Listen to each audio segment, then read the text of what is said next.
time it's over.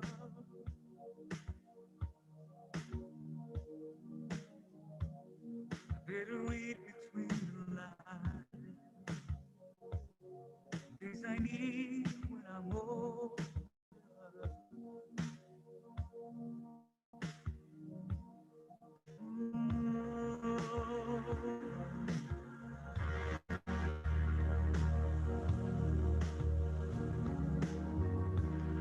Now this mountain I must climb is like a world on my shoulder. Through the clouds I see love shine. It gives me warmth like it's over. In my life. Hello, hello. Good afternoon, everyone. Good afternoon, and welcome to the Wole Soyinka. This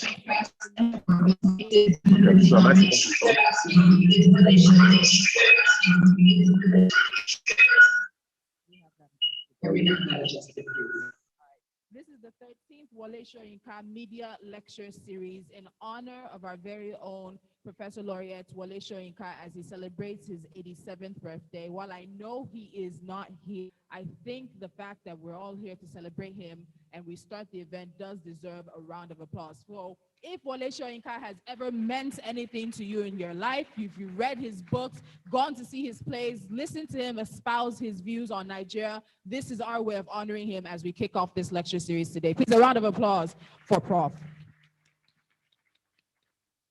Now, the WSCIJ organizes the annual lecture, which started in 2008, to discuss salient national issues and as well as the media's role in promoting good governance and social justice. For this 13th edition of the lecture, the center is collaborating with the African Center for Media and Information Literacy, with the support of the Open Society Initiative for West Africa, the Ford Foundation, as well as the MacArthur Foundation. Since held on the 13th of July to commemorate the birthday of Africa's first Nobel laureate in literature and the grand patron of the Wole Soyinka Center for Investigative Journalism in the person of Professor Wole Soyinka, who is 87 today. So again, a very big birthday shout out to our very dear king. My name is Tolulokwe Adeleru Balogun. I am many things.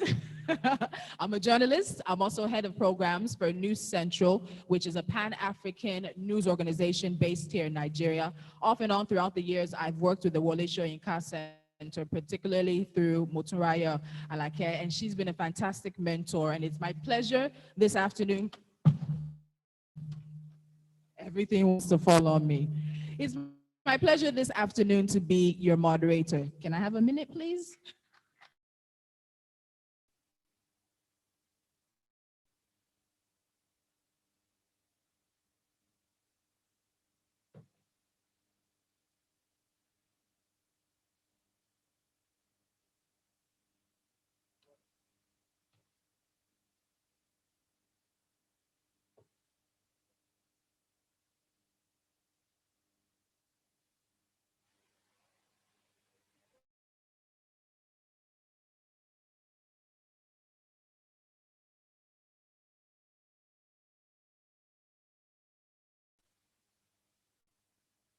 Apologies for the break in transmission, but everyone wants to hear what our speakers, both online and here physically present, once had to work that out.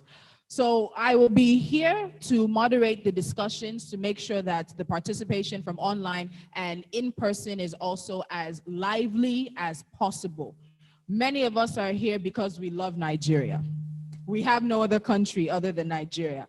And if we do not together to remake Nigeria for ourselves and for generations to come, in all honesty, as citizens, we would not have done our responsibility.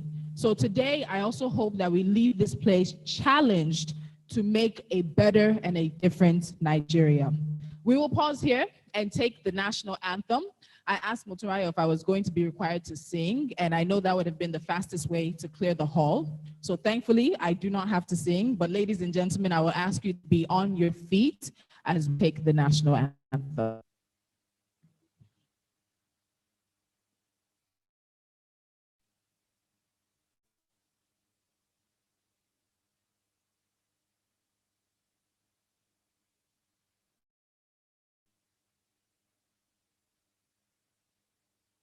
Arise, O compatriots, Nigeria's call obey. Serve our fatherland with love and strength and faith. The labor of our heroes past shall never be in to serve with heart and mind, one nation bound in freedom, peace and unity. Thank you very much. Please take your seats.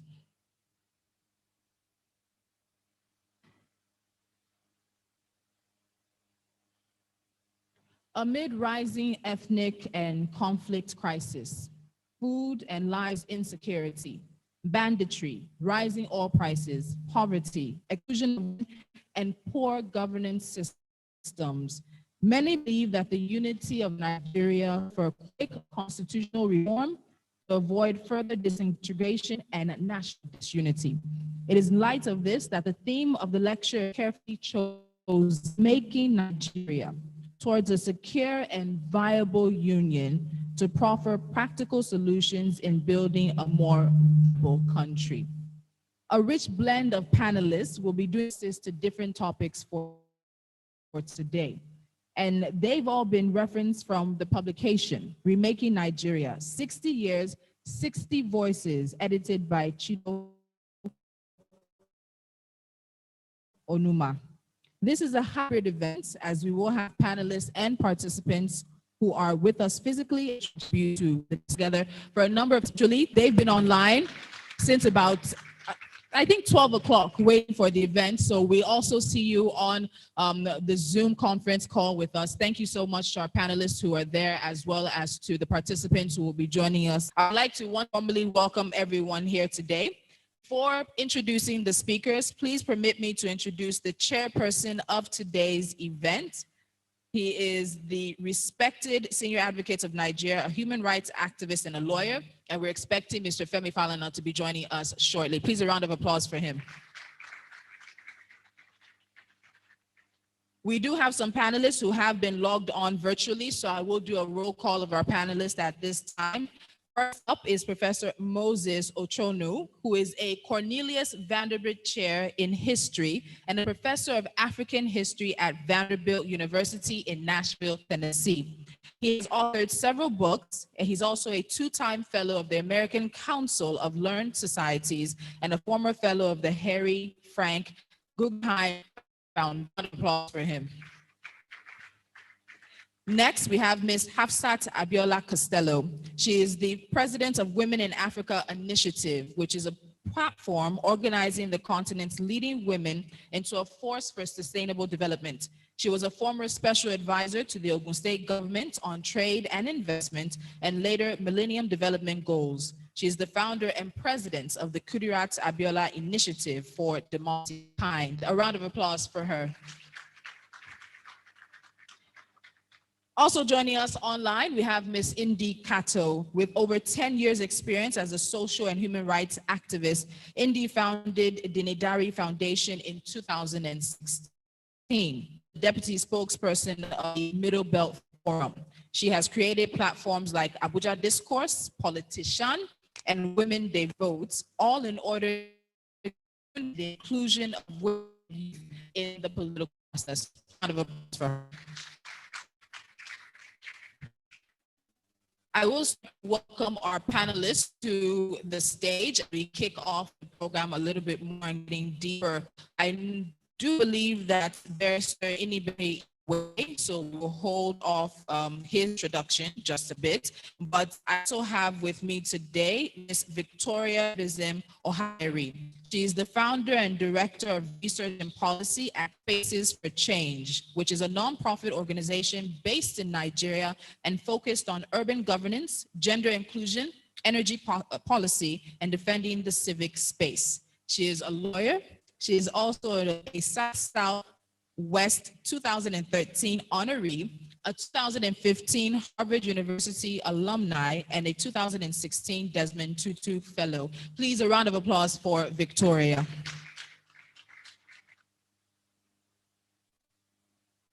Also joining us today, we have Dr.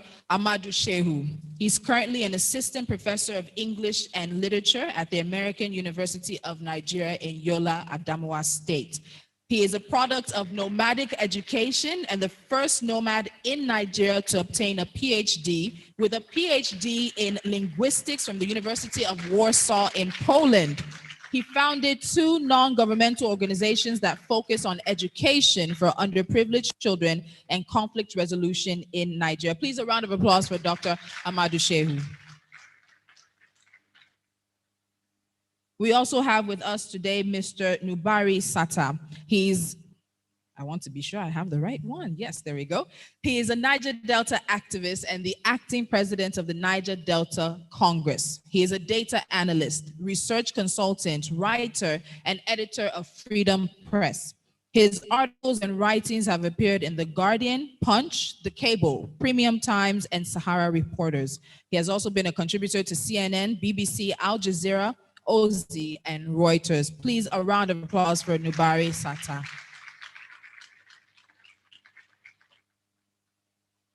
And joining us finally on stage for now, I have Ms. Moturaya Alaka. She is an advocate for the development of investigating. Just go ahead and clap. We all know her. We love her.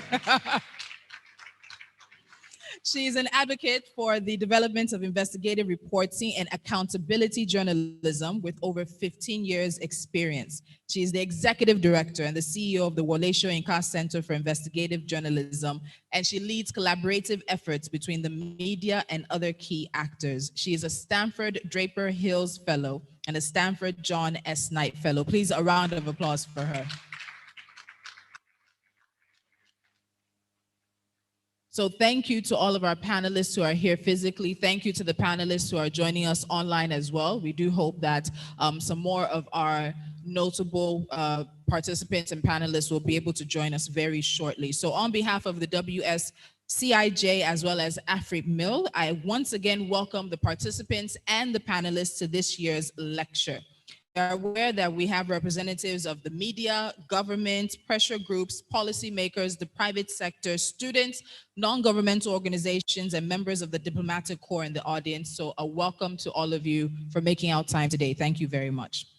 Now, before we move into discussions, I think it's really important that we do housekeeping. This is a very formal event. Our panelists have given their time to be here with us today. They're going to give their expertise on matters, and I think we should honor that.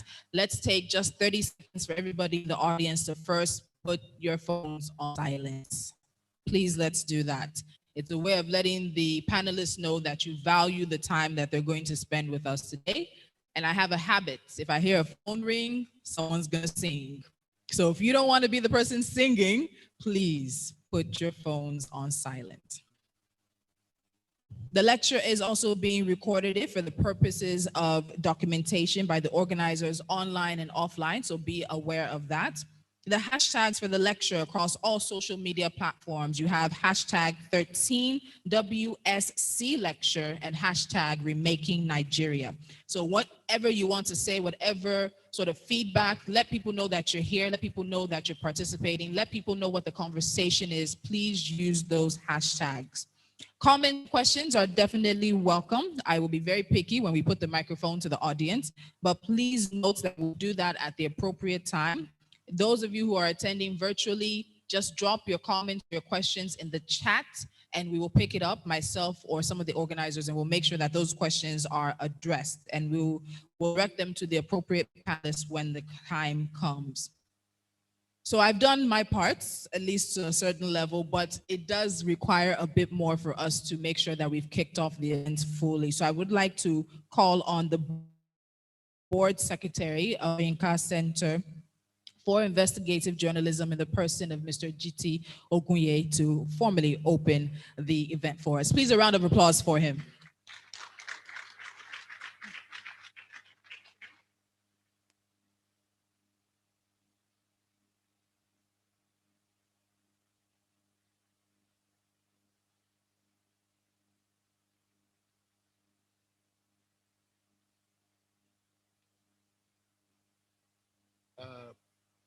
Good afternoon, ladies and gentlemen. It's usual to start by observing protocol. Chairman of this event, person of Mr. Femi Falana, senior is not here yet, and so I can extend our courtesy to the abstention. Do so appropriately. Professor Pele is here, a distinguished panelist. Well, we stand on all other existing protocols. I assume it's the Nigerian way of saying things. Now, I'm G.T. Ogunye. I'm to the Board of Trustees of the Wole Soyinka Center for Investigative Journalism. I'll deliver a few remarks and then just read the welcome remarks. These are the welcome remarks delivered by G.T.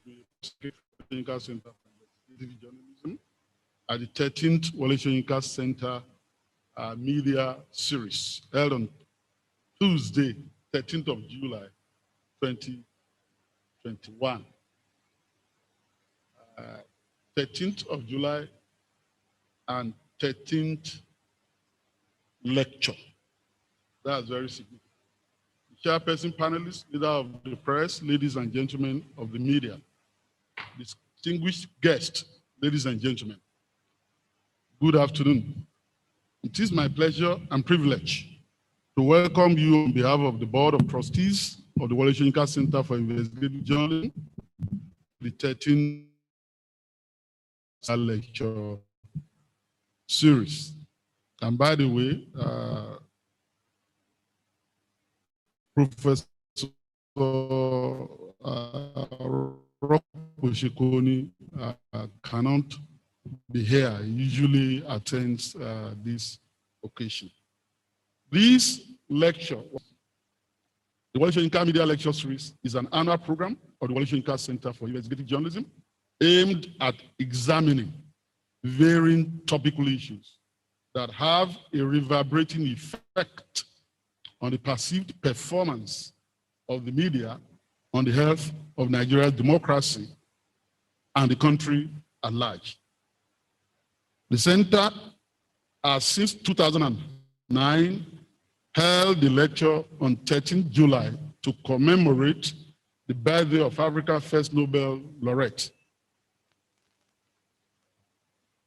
in literature and grand patron of this center, Professor Wole Soyinka, is 87 today. Last year, we held this lecture virtually for the first time due to the outbreak of the coronavirus and to adhere to the safety protocol in place. Interestingly, the center was at the forefront of providing access to information and debunking misinformation about the coronavirus pandemic, as well as examining government interventions and promises in relation to the realities on the ground through two of its projects, COVID-19 Reality Check and Free to Share. These were implemented with support from some of our partners, MacArthur Foundation, and Free Press Unlimited, respectively. This year, we are glad to hold this lecture as a hybrid event.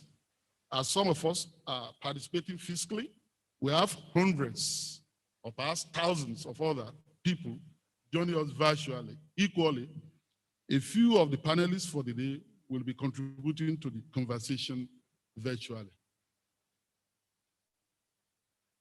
Now, it is in its 13th year, the lecture raises debates on critical issues affecting Nigeria while helping the media appreciate the issues from diverse perspectives. Considering the crucial role of the media has been the focus of the annual lecture since it was held in 2008. Previous editions of the lecture are focused on elections, the media, local governance, insecurity, access to information, education, oil and gas, taxation, electricity, education data, among other issues.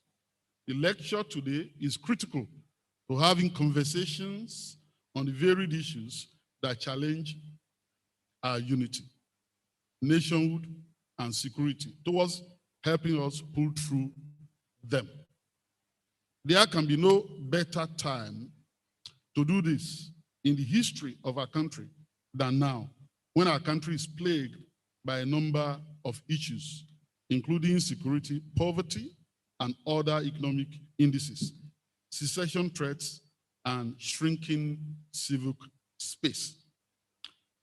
Now, before I welcome you formally and close, let me say that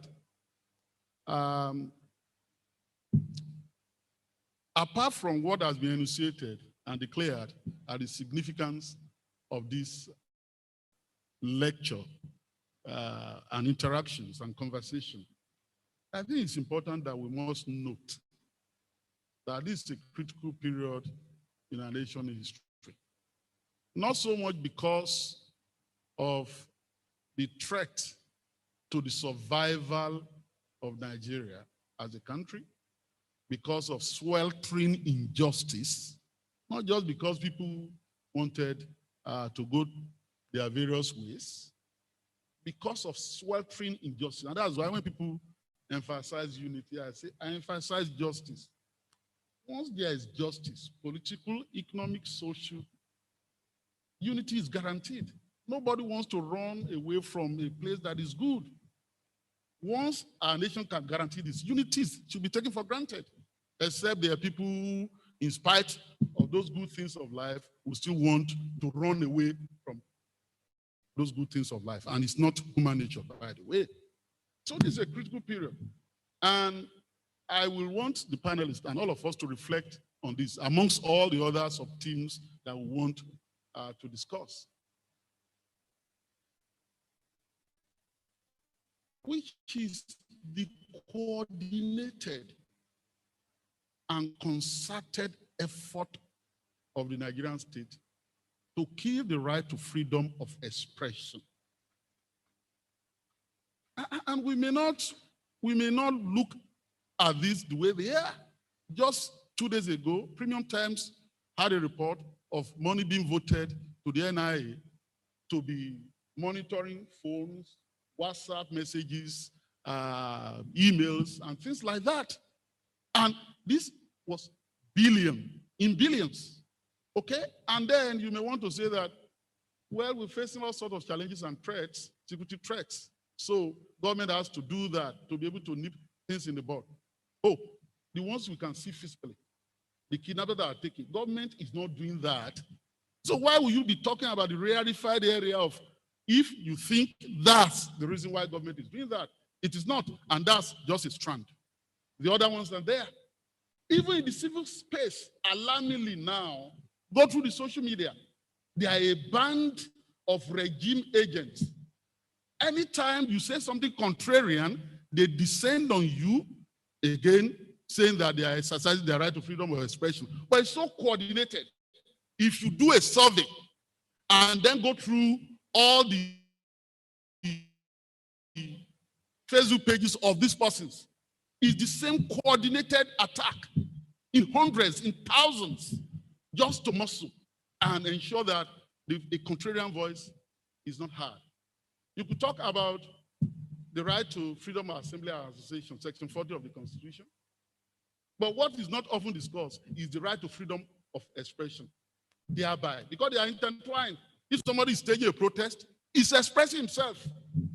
And so when you smother it, you're also trying to kill the right to freedom of expression. And then legislative actions are being taken, bills are being introduced, executive actions are being taken, all, and that's why I call them coordinated.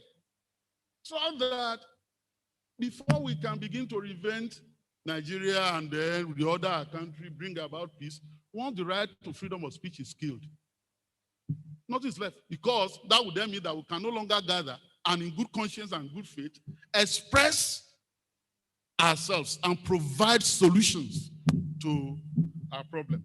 And so the person in whose honor we usually organize this event is a symbol for and of freedom of expression. And we are happy that this time is still very much around with us. Recently, I watched the latest media interview, and I'm referencing the BBC interview, and I hope, by the way, that is the latest, because the productivity is so much that this thing comes in torrents and the cascade down, so you really don't know what is the latest output from Professor Wole Soyinka. And I was looking at that interview, I watched it patiently,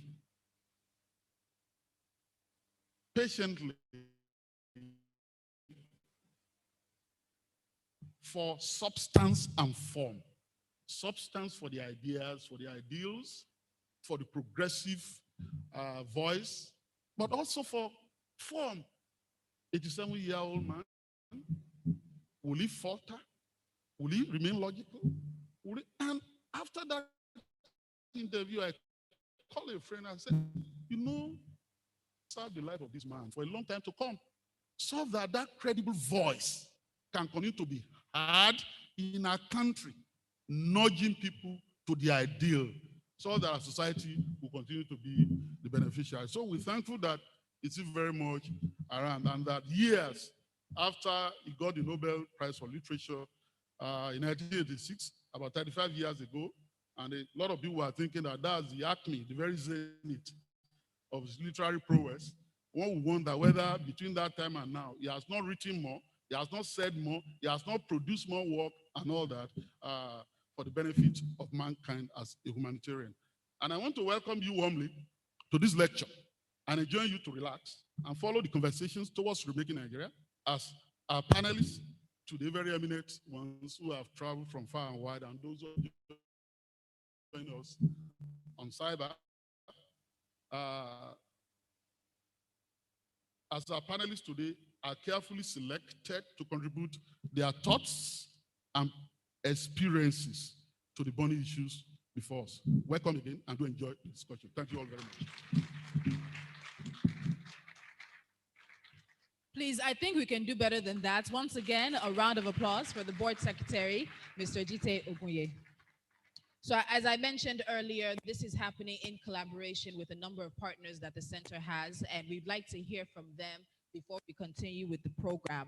We have the Open Society Initiative for West Africa that's also part of this, but today represented, who is present with us, we have for the Ford Foundation, the Acting Regional Director for West Africa, Dabestaki Mac Ekemenjiwa. Please, a round of applause as he comes to share a few remarks with us.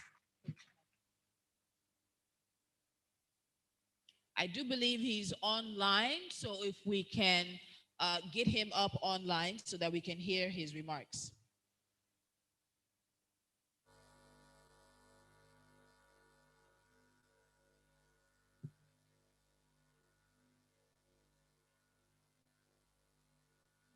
All right, let's continue moving along. Once he's ready for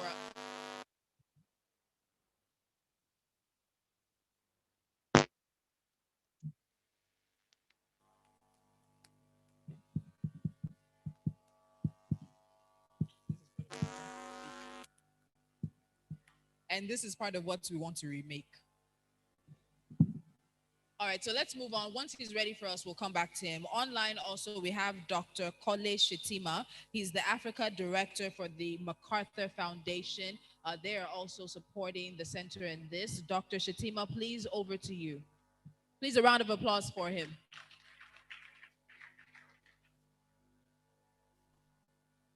Thank you very much for enabling me to join this conversation virtually. I think that one of the good things that has happened as a result of COVID is that we are also remaking our ability to organize differently. And I think that this is one opportunity that I hope we will take it forward with or without COVID to enable everyone to join this kind of conversation in whichever part of the world they are. But let me officially first start by thanking the Soyinka Center for inviting me to say a word or two and to appreciate the board of directors and the staff of the center for continuously organizing this worthy event since 2008. And so happy birthday, Professor Wole Soyinka. Thank you very much for all the good work that you have been doing for us, to the country, to the continent, to Black people, to humanity. I think you have been prophetic on many things, including when you decided not to go to the United States for some of the atrocities that were happening in that part of the world. And for us as Nigerians, I think that we always cherish and look forward to hearing your voice on many, many issues. And you have definitely continued to play that role of giving voice to people who are voiceless, giving pace to people who are faceless, and for supporting good causes throughout your life. Sometimes I feel guilty waiting to hear your voice on many issues, because probably we should retire you, and the younger generation of people are the one that should be speaking rather than always waiting to hear your voice or your face on many issues as well. But happy birthday. Congratulations to the center for organizing this event and for their continuous support for media work. I think you have chosen a theme which is very critical and very important on remaking the nation. And of course, doing it in a way that,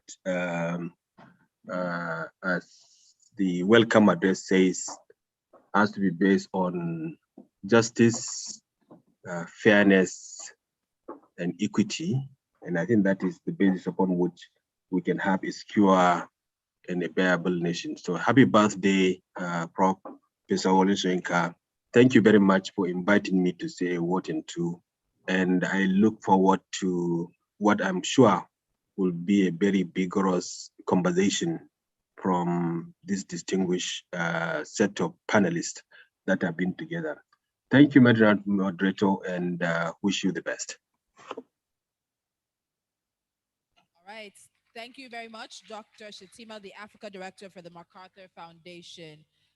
I would also like Catherine and Guy, that's the representative of the Open Society Initiative for West Africa. She's also joining us online. Let her make her remarks as well. The representative of OSIWA. Thank you. Thank you so much, the moderator, for inviting me to give remarks on behalf of the Open Society Initiative for West Africa. Very happy birthday to Professor Wole Soyinka, as you know, I join others to felicitate with him. It is my pleasure that we've been invited to make comments in this lecture, and I'm also very pleased that You know, the conversations around this lecture would be drawn from reflections in the book Remaking Nigeria, 60 Years, 60 Voices.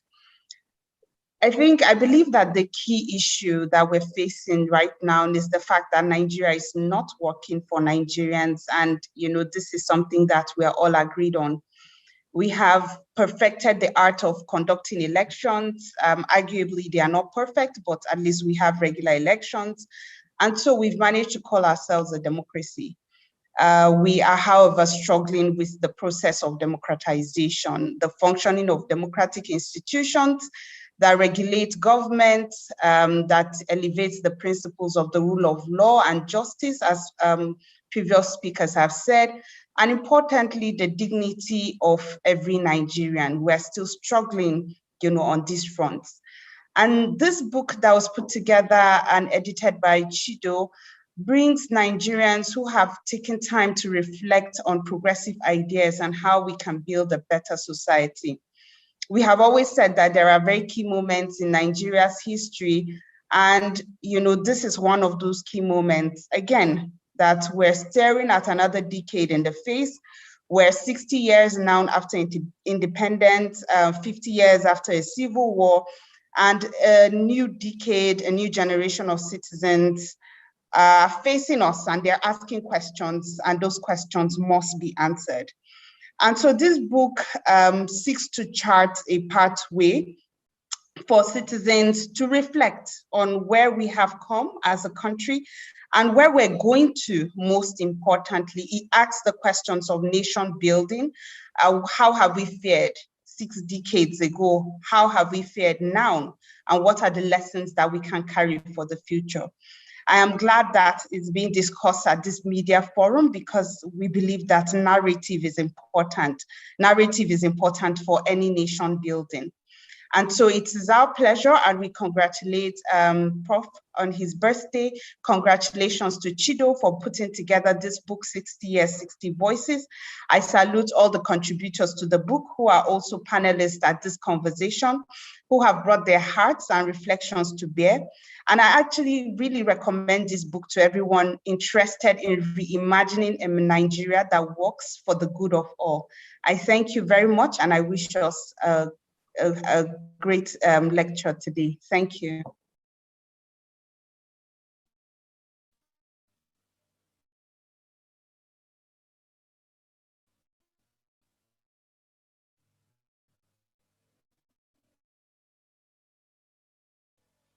All right, please a round of applause Ford for the Ford Foundation, the acting regional director, Dabesaki Mac Ekemejiwa.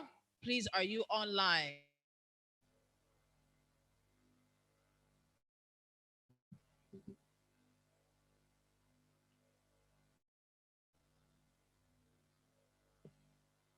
All right, let's continue the pace of the program today. I'm coming to the audience before the panel. And the reason I'm going to come to the audience is a word like remake. Re is a prefix, I think but it adds to the definition of the initial word. That they want you to think of the concept of Nigeria. I'd like to hear what the audience thinks that actually means, Nigerians, one sentence. So think about that. If you have an answer for us, I want to give you the power to remake Nigeria, and you need that means to you. Hear what the audience says, but that will be after a few more things. We are, of course, moving right along, and the is here from Chido Onuma. He is the coordinator, and he, of course, was the coordinator, and he has work to do in remaking Nigeria 60 years. Let's put our hands together for Mr. Chido. Of course, is going to take us through the editor. He's online. Thank you very much. He's online, and he was the editor of the book, and he'll please go ahead, Chido. Thank you very much. I hope we can all hear me.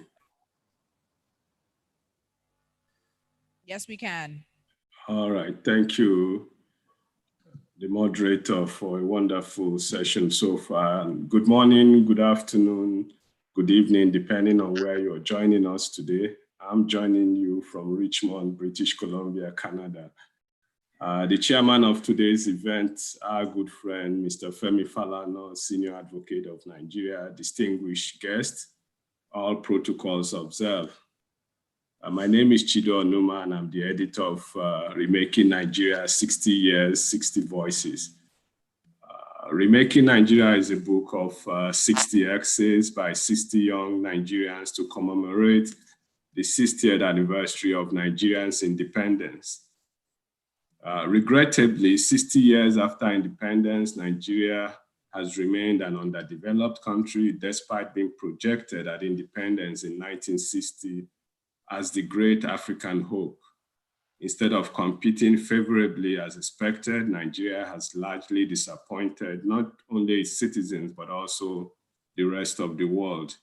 Successive generations of rulers made up of politicians and their military collaborators share the blame for Nigeria's poor performance and lack of development.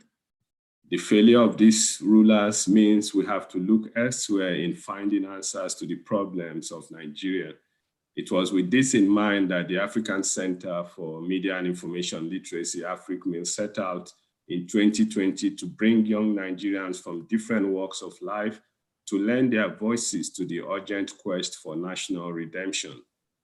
The result is the 437-page book of essays by 60 young Nigerians, those we consider the critical change agents needed to help the country understand and sharpen its focus on those issues that are key to our collective survival as a people. These essays by post-Civil War Nigerians examine the realities of Nigeria's social, economic, and political situation and suggest options open to us as a nation and how to achieve them. It's expected that the book will generate enough public conversation that can push for and bring about the desired change in the country. The main objective of the book is to mobilize young Nigerians to take charge and save the country from the present debacle. The fresh ideas in Remaking Nigeria will deepen democracy and ensure governance that truly serves the people. We are grateful to the Open Society for West Africa, OSIWA, and the Ford Foundation for their funding support for the book, and of course for MacArthur Foundation for making this event possible. I pay tribute to my friend and former regional director of Ford Foundation West Africa, Innocent Chupuma, who passed away in April. Innocent did a lot to make this book a reality. We thank the Soyinka Center for the opportunity to collaborate on this project, and happy birthday to Professor Wole Soyinka, after whom the center is named. The formal presentation of this book comes up in Abuja on Thursday, August 19, 2019, and we hope you will all join us then. Meanwhile, let's enjoy the robust conversation today by some of the contributors to the book. Thanks for listening and welcome once again. All right, thank you very much, Chido Onuma, the editor for Remaking Nigeria, 60 Years, 60 Voices. So we're about to kick things off with our panelists on stage, but as I said earlier, the audience, from those here right now, one sentence, what does Remaking Nigeria mean to you? Can I see some hands? Who has an answer?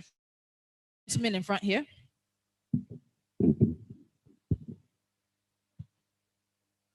One sentence, please. Remaking Nigeria implies changing our mindset, our perception about the country Nigeria. All right, one sentence. He has set the pace, so let's sentence. Thank you very much. Who else has an answer for us? What does Remaking Nigeria mean to you? I think the students? Yes, in the back there.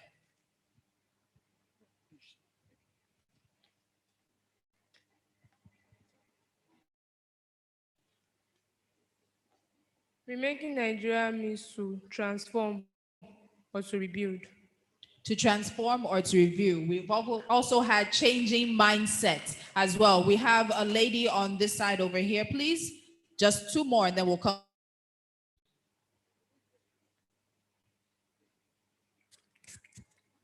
Let's go very quickly, please. Remaking Nigeria to me means transforming Nigeria to a country that works for all.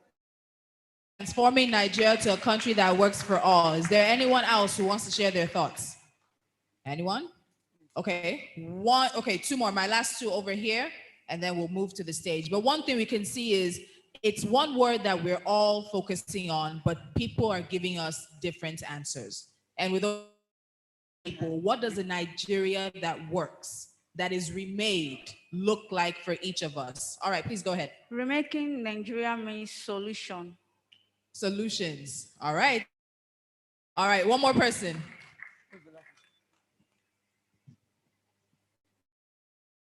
To me, remaking Nigeria's place means a reform or a change.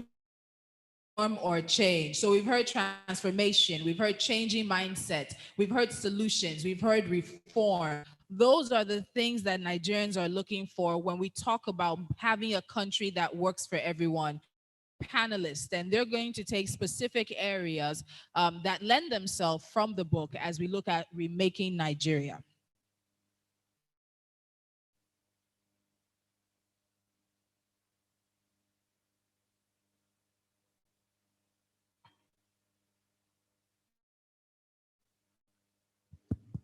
All right, ladies and gentlemen, we'll start with the gentleman furthest to my right as we pick up the pace of the conversation today.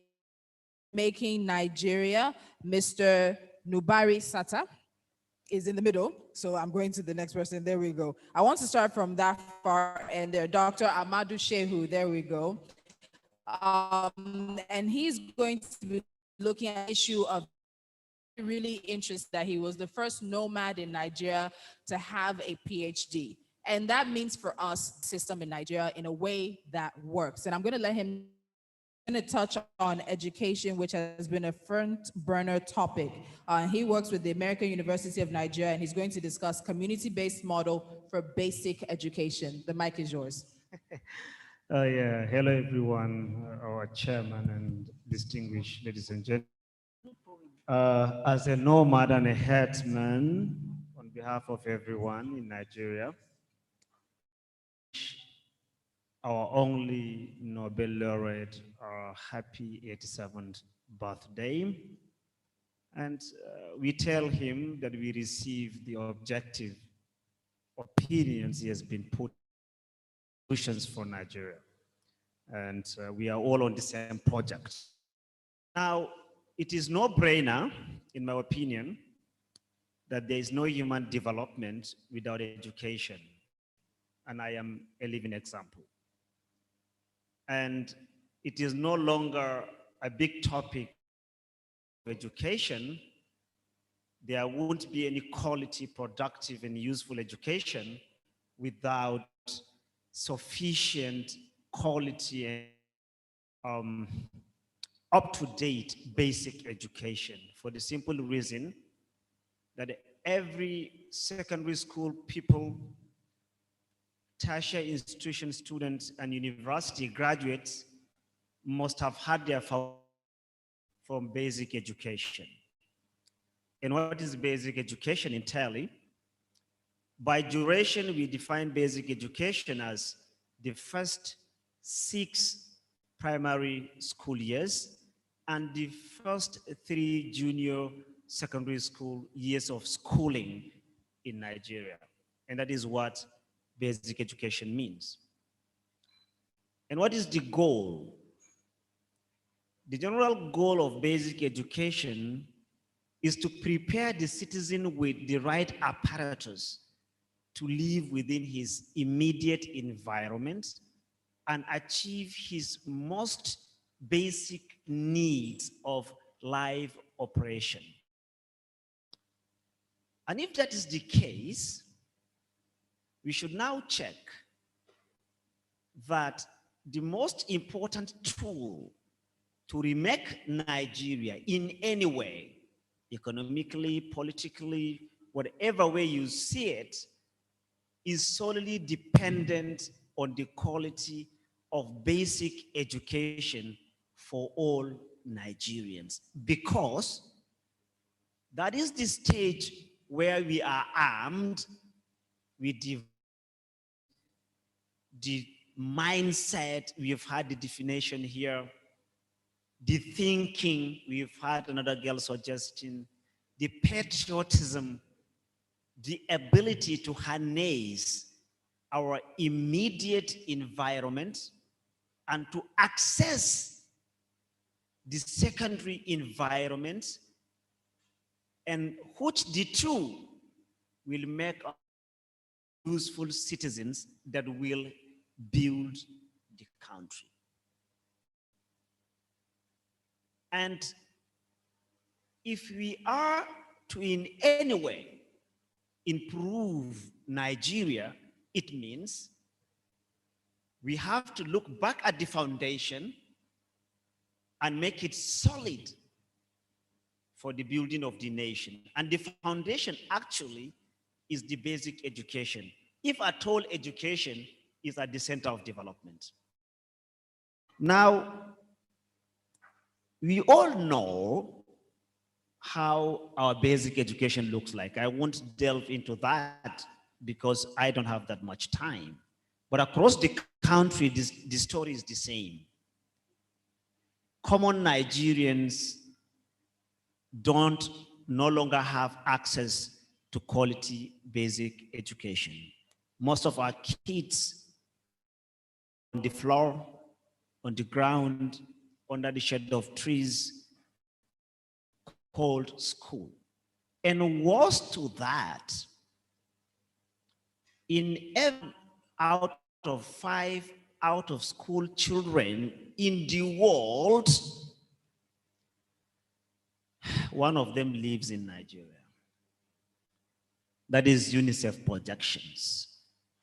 And I think if I judge by the society that I'm coming from, it's much worse. Probably 10. Because if there are 10 million kids roaming streets somewhere in Nigeria, that is already the population of many countries put parts of the world. And among those kids would have been your engineer, your medical doctor, your driver, your artisan, your politician, your president, your governor. What does your future tell you in 10 years? That are out of school today will be the adults of the next decade. And are you surprised we are here? No. Because we came from there. And do you want us to get back to? You roll back down. It's no brainer. I shouldn't tell you because your problem comes from that location. You improve that location and it's easy to get out of the pit hole. Now, if you have those problems and we all acknowledge them every now and then, I did not want to dwell on the problems everyone knows. I wanted to dwell on the solution, on the way forward. What can we do? So we thought, as a collection of previously disadvantaged people, and now part of the Nigerian elite, because you're an elite by all definition. If you went to school, to high school, to college, you have a job, you earn monthly, you're an elite and you're responsible for the problem and also the solution.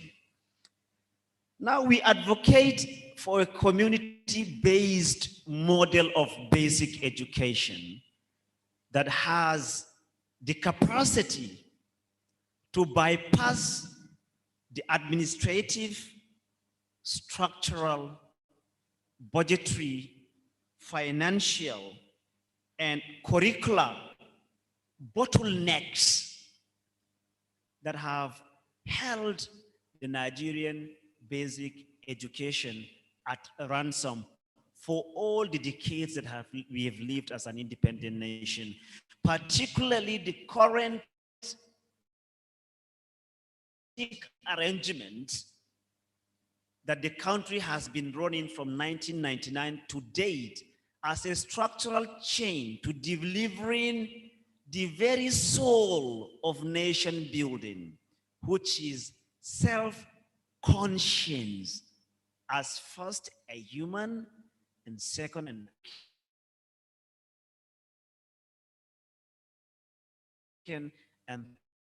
third as Nigerian by the education sector of the country. That system has failed. That arrangement is too chaotic to ensure the realization of the curricular goal of training the mind of the Nigerian child to live as a responsible and productive citizen. And that is why we think there's an alternative way to put in that soul of nation building to every Nigerian child, regardless of his gender, ever mundane identity he or she must have acquired accidentally by being born into a certain culture. Now, we want Nigeria to hand over basic education to people, to the very community who are the recipient of that basic education. By dismantling the current arrangement of a confused federal parastatal that is supposed to be the conduit for the finances of the federal government down to the schools, which is called Universal Basic Education Board, which actually is running cost and administrative expenses and budgetary allocations for overhead is almost equal to the budget that is supposed to be the infrastructural provisions for almost 60 million children. And the confusion between the local government council being the employer of the teachers, but state universal basic education board being the supervisors of the teachers. And the ownership of the school being divided between the local council and the state governments, leading to a confused administrative system whereby teachers and their supervisors, children and the school, infrastructure and the curriculum being owned entirely by different institutions, making supervision ineffective, implementation nearly impossible, and therefore evaluation highly,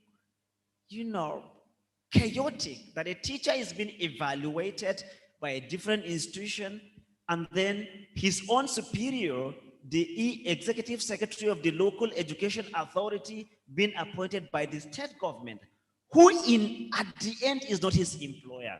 Can you see the confusion? And so we propose, why don't we have a community-based model where each community that has a primary school, a community administrative comprises of all aspects of community that will run the school in all aspects, budgetary and finances. The school has a central account under our supervision, supervised by the community. There's appointments. Teachers are being ratified by the served. Supervision coming from local councils. And therefore, Abuja and Lagos can directly communicate to primary school A in the far remote mountains of Koma in other, because technology allows that. And the people being part of their own institution, education of their own children. And our curriculum enable children and our Yoruba children and our whatever ethnic group is to within the cultural purview of their environment and make them productive citizens. What them for the secondary and external education need to play a bigger role in the society. Dr. This is Shehu, the model. Thank okay, you. The model we are proposing, and this has been provided in the book that has been published. Follow our conversation in later avenues to project it. Thank you so much for the time that I have here. You will have an opportunity to cross-examine some of the things brought to the table. He's mentioned having supervision, appointment, the community, breaking down the foundation. So we will those a little bit later, but this is just his opening remarks in terms of remaking educational industry, focusing on in this particular sector. One of our us now, and I'd like him to join us on stage before along, and that is, of course, please a round of applause for Barrister Fion. He is a public interest and has instituted several high-profile to protect the rule of law and the rights. He writes regularly on topical legal issues, and he is the principal counsel of the Inibe Chambers, a litigation and centered law firm. Barrister, thank you so much. All right, I want to do a quick using hashtags, and people are joining us online. Hashtag Remaking Nigeria. Also, 13 WSC lecture. Your thoughts on anything that our panelists are saying to let people know that this conversation is happening at a time in Nigeria's history. To one of the panelists on before we come back to those who are with us. Will be time for questions, so please make sure you're ready. Very straight to the point questions. I know my people are emphasizing it. Please, straight to the point. Put our questions together ahead of time. I will after this, and then of course the audience, both on the hall, will be able to do that. I'd like us to go now. Hafsat Abiola Costello of Women in Africa Initiative, and to Time to Sue Independence. I would like to ask in the hall, do you think Nigeria is truly independent right now? Let me see your hands up. Okay, if you don't think Nigeria is truly independent to as much as we all understand, let me see your hands. But this is how we fail exam. I did not put maybe. I said yes. Very obvious the majority of people in the hall do not feel that Nigeria is truly an independent country operating. Hafsat, I'll let you pick it up from there and let's hear what you have to say. Thank you so much. Can you hear me? Can you hear me? Yes, we can, please. We can hear I you. wanted to share a PowerPoint, but I don't know, is it possible for me to share my screen? Oh, I think it is. Can you see my PowerPoint?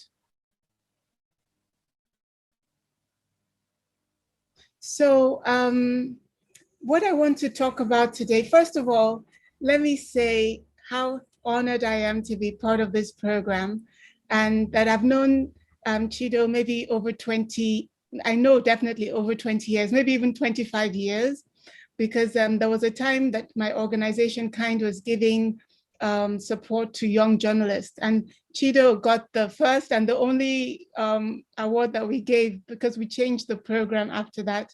And I'm so happy to see how he continues to contribute to our country's development.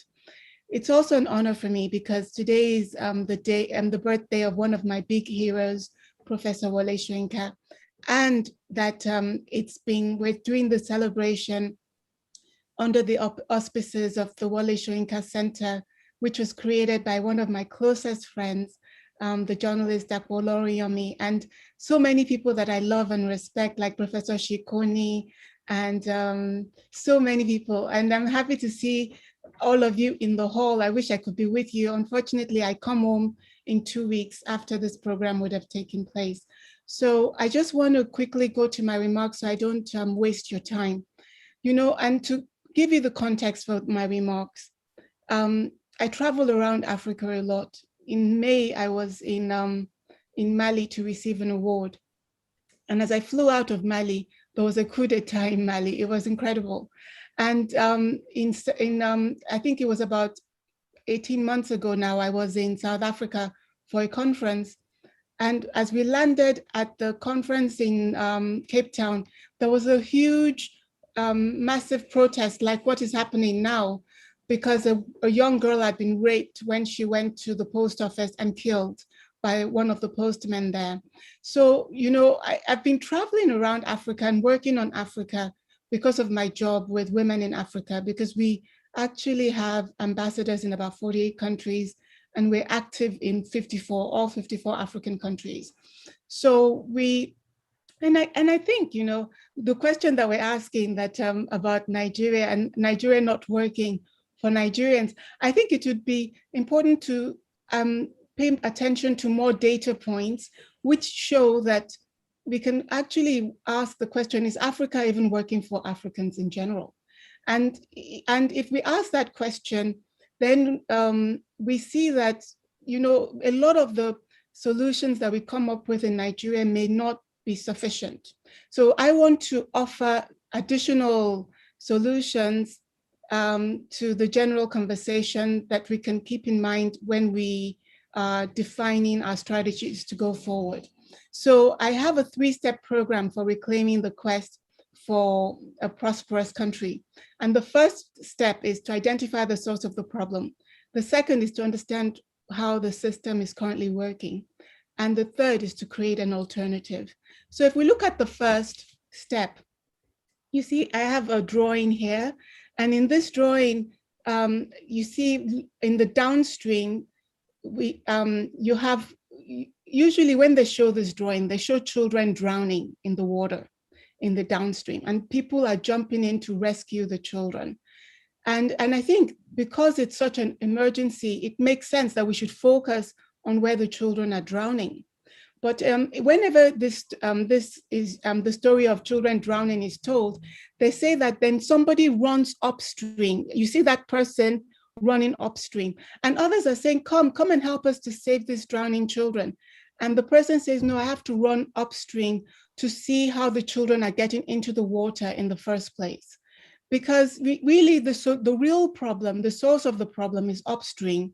And what we're trying to tackle is downstream. So I find when we discuss Nigeria, we spend so much time on the politicians, on the leadership problem, on this, on different emergency, urgent issues. But we're making the assumption that if we solve that problem, or that that's the origin of the problem that we have. And my position is that it's not. So when I look for the source of the problem, I think the source of our problems, not just in Nigeria, but across the continent, is an extractive system. It's an extractive global system, not just affecting us in Nigeria, but it affects pretty much every African country. And according to the Soros Foundation, he was doing a study, his foundation was doing a study to look at whether the world powers Africa or whether Africa powers the world. So they looked at how much comes into Africa and how much Africa gives to the whole world. And they found that Africa actually is enriching the world to the tune of $50 billion a year. And that, and we spend so much time in Nigeria talking about our corrupt politicians, not just us, but across the continent. But when they looked at that $50 billion figure, they found that 3% of it was accounted for by our corrupt politicians, that about 33% was the criminal underworld, trafficking drugs, trafficking people, and trafficking arms. But that the majority, 64%, was the foreign multinationals in our countries who do something called misinvoicing, price misinvoicing, so that they can extract all the surplus profit that they're making without paying taxes on it. And so once I read that, and I will never forget the day I read that, this was like maybe 5 years ago, it was as if a light bulb went off in my head. Because from that moment, I understood what we were dealing with. And what I think we're dealing with is, I studied economics and even development economics within that. And so what we know is that people trade using markets, whether it's now or in the past, we've always traded using markets. And the terms of trade is defined by whoever is the state, whether it's the Oba, the Obi, whoever is the king, or now in our society, the modern states that we have. Now, given that African states are weak, the terms that they negotiate don't benefit the African people. And where the states are extremely weak, like in countries like Congo, you find that, that even the African states, the players in the economy don't even go to the market. They just extract and take out of the country. And they even bypass the market completely. And essentially are just involved in theft of the national resources of the country. And so we need strong states in Africa. So I put the example of coltan in Congo, which I can discuss later. But the question I ask is, why are the states weak? Because of course, if we could have strong states, we can tackle this problem very clearly. And I think the states are weak because it pays the system for the states to be weak. The states, even how did they come about? They came about when the Europeans needed to have a system of engaging with a particular territory that we call Africa. So in a sense, these states is structured so that it can be beneficial to the people that created them. And I don't think that has changed in as much as we've gained independence. I remember when I did my master's in China, and I would tell the Chinese that I come from Nigeria, and I would be talking about the problems of Nigeria. And they would ask me, but how did you gain your independence? And I would say, oh yes, there was some negotiations in England or whatever. And they would look at me because the Chinese very rarely talk. They don't say very, very much. But me, I'm an introvert, so I understand silence. So I would listen to their silence. And after a while, I started to realize that they were asking me if we were truly independent without saying anything at all. And actually, I finally came to ask myself the same question, that are we truly independent? Because I think that whenever the states try to recalibrate the ties between the local economy and global economies, you find all kinds of things. Everybody knows the story of Thomas Sankara. We all know the story of Patrice Lumumba. We all know these many stories.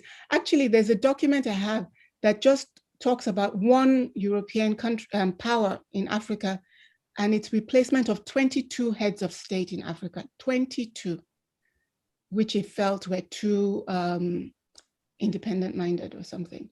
So I think that we have to be aware that there is very limited policy states, and that these states are weak because their weakness secures the profit, the incredible profit that is being made by these large corporations. I remember during the June 12th time, and I was doing a lot of reading about Nigeria at that time for obvious reasons. And I saw one document that said that the largest profit margin of all its operations around the world that Shell had was in our country, Nigeria. I don't think that that's an accident. So I think that we have to be aware that there's the country, you may feel the country is not working, and it may not be working for us, but it is working for some people. And we need to be considerate of their interests when we try to reconfigure it, because we just not, because they're just that powerful. We can't ignore their interests. And we need to be aware that they are the they are the biggest point of obstacle to changing the system. And any effort that we need to deploy to change the system, you know, if we don't keep their own interests in mind, we will find that they will start getting involved in all kinds of sabotage efforts to undermine the government in place, and including coup d'etats, organizing coup d'etats. So I think that this is the structure that I think is the source of our problem if we go upstream. And step 3, how do you change a system like this? How do you create a system that works for them, but also can work for us?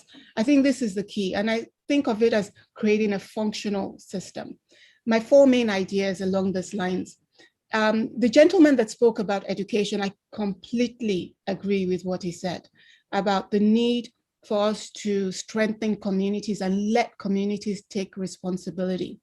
Actually, if we study the history of Asia and the history of Europe, and within Europe, if we consider the whole Western world, you find that for Europeans, the market-led transformation and development. For Asia, the state has led transformation and development. They've always been led by what is strong in their region. What is strong in Africa is neither market, which is largely multinationals with a huge mass of micro enterprises that are largely in the informal sector, nor is the state particularly strong, because the state is riddled with contradictions, which I'm sure we can discuss later if we need to. But I mean, the state is a reflection of all the interests that went into creating those states. And so it's quite weak. What we have that is strong is our communities. And so we need to strengthen our communities and make sure we build the linkages between our communities and our markets, and the communities and the states. The second point that I want to make is responsible global engagement. We cannot move forward without this. So yes, we need good leaders in African countries, but if we don't have responsible global engagement, the good leaders will not be enough. They'll just be killed. You know, MKO, we saw what happened. So I think, you know, it's one thing to be, I know Christians are all about the sacrifice of Jesus Christ, but I'm not from a Christian background, and I really don't want, and I don't think it's even fair to be insisting on good leadership when your system is not strong enough to protect good leaders.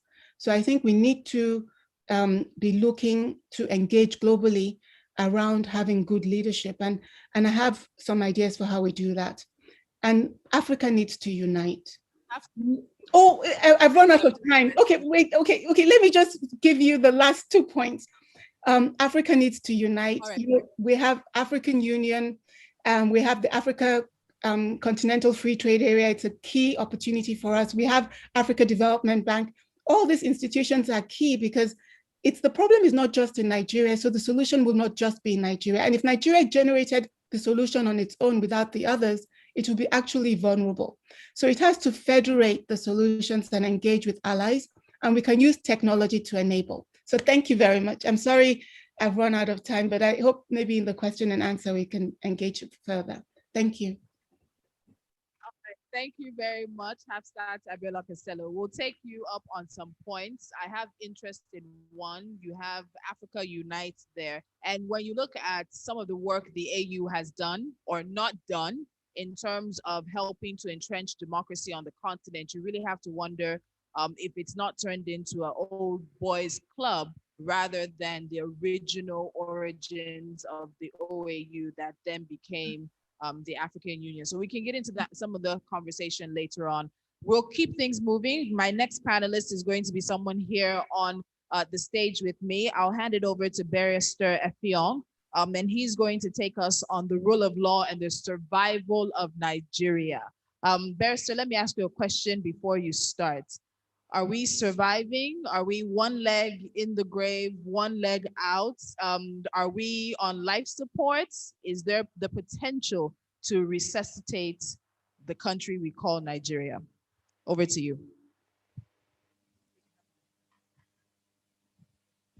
Thank you for the privilege and the honor to speak today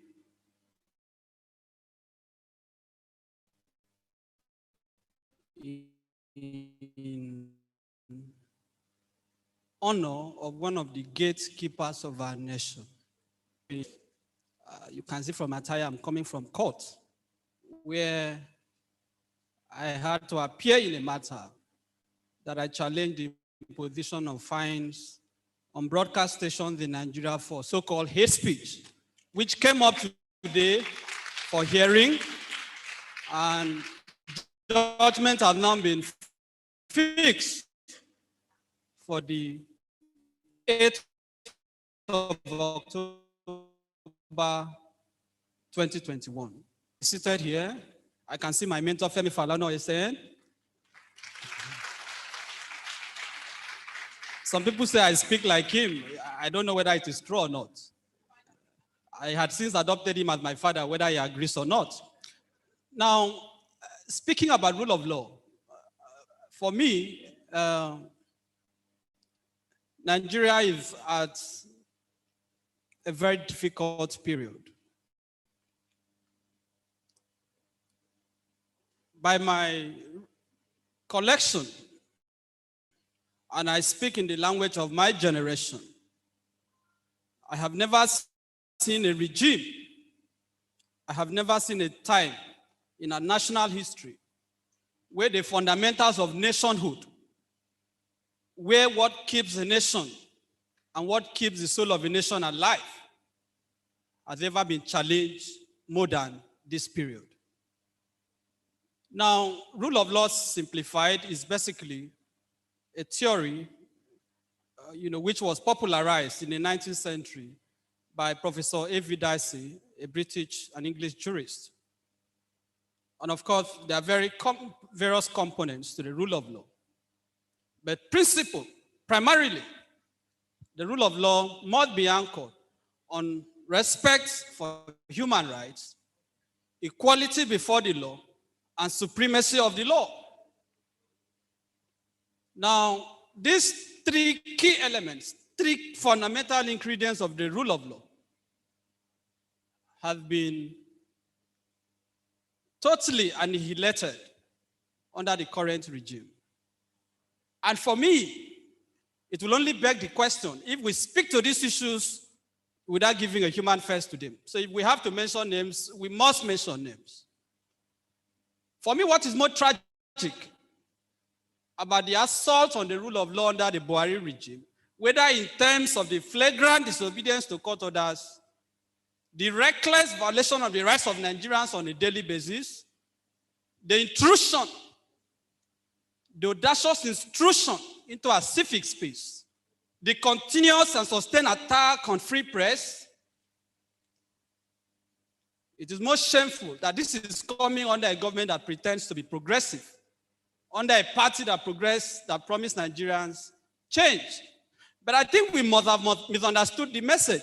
Things can change positively or negatively. So it does appear that Nigerians did not read correctly the change that this regime talked about. But times have still proven that we must, as a people, take actions to salvage our country. I'm not very optimistic because the signs are very, very troubling.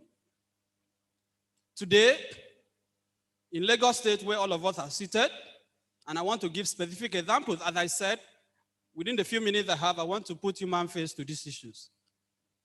You have a commissioner of police who will go publicly to say nobody can protest. That is not a democracy. That is not a democracy. You have a situation where people are being arrested, thrown into detention for demanding or exercising their right to self-determination, whether you agree with them or not. You have a situation where obnoxious legislative proposals are being introduced in our National Assembly to stifle the press. Whereas the key issues besetting our nation, from the killings, the genocide that is going on, are not being attended to. The economy is collapsing, but the rule of law is under assault. things has never been this bad. You can prove me wrong. As I said, I'm speaking the language of my generation. That we now live in a time where people will openly tell you go to court. And you know, when they tell you go to court, they are telling you the court is inconsequential. They are taunting us, go to court. Because you have a state security service that pretends to be a law enforcement agency that has become an agent of executive impunity, disregarding order for release of criminal suspects, detaining people without giving them right of access to legal representation, that we even had courts of law being invaded. That is not a democracy. That you had the National Assembly being invaded, nobody has been fired, nobody has been punished under a government that promised us change. So here is the point. The battle to salvage our country, the battle to rescue or revive the soul of our nation lies squarely with the Nigerian people. Because the National Assembly has become a national embarrassment. We cannot depend on the parliament. When the Senate President Ahmed Lawan goes on public record to say, I would rather please the president than please Nigerians. And as you are aware, Buhari nominated Loretta Onochie to go to, even though her nomination has been rejected. But the fact that her name was mentioned in the parliament of the Nigerian people to be part of an electoral umpire, someone who has publicly expressed her partisanship, it shows you the contempt that the current regime has for the Nigerian people. And we shouldn't pretend about these things. We shouldn't be diplomatic about it because those who are oppressing us, they are not diplomatic. So we must speak to them in the language that they understand, as Buhari himself said. So Nigerians, and as I round up, must take up the fight. Either through public interest litigation, and I'm happy our leader is here. If they pick me up after now, I know he will come. Yes. Either through public interest litigation, we must continue to challenge executive impunity. And I'm also saying kudos to the Nigerian press for the solidarity we saw, I think, yesterday. That is the language that they need to understand. There should never be a time where the civil society, the democratic forces must come together to salvage our country than now. So the civil society must continue either to protest, to engage. We must do all that is necessary to salvage our country. I celebrate Professor Wole Soyinka. I thank him for his contributions to our nation. And I want to finally say that I feel scandalized when I see young people on social media saying, Professor Soyinka has not spoken. At 87, he has done his best. The baton has been shifted. So the young people must take up the fight to rescue our country. Thank you. Thank you very much, Barrister Effiong. Thank you. While he has said he's not very optimistic, he has put the ball in the court of the Nigerian citizen. All of these people will go, their families will travel, the money that is stolen will end up pampering somebody's life. We will be here. Our parents, our children, our families, our friends. If we give up now, they win. So I think it's up to us and people like Barrister Effiong to speak the language that they understand, just as he told us. Very soon, we will write a compendium on what that language is. But ladies and gentlemen, I want us to keep going, but before we do that, I need to recognize a very important person in our midst, and that is the chairperson of today's event. Please, let's be on our feet, and let's welcome Mr. Femi Falana, Senior Advocate of Nigeria.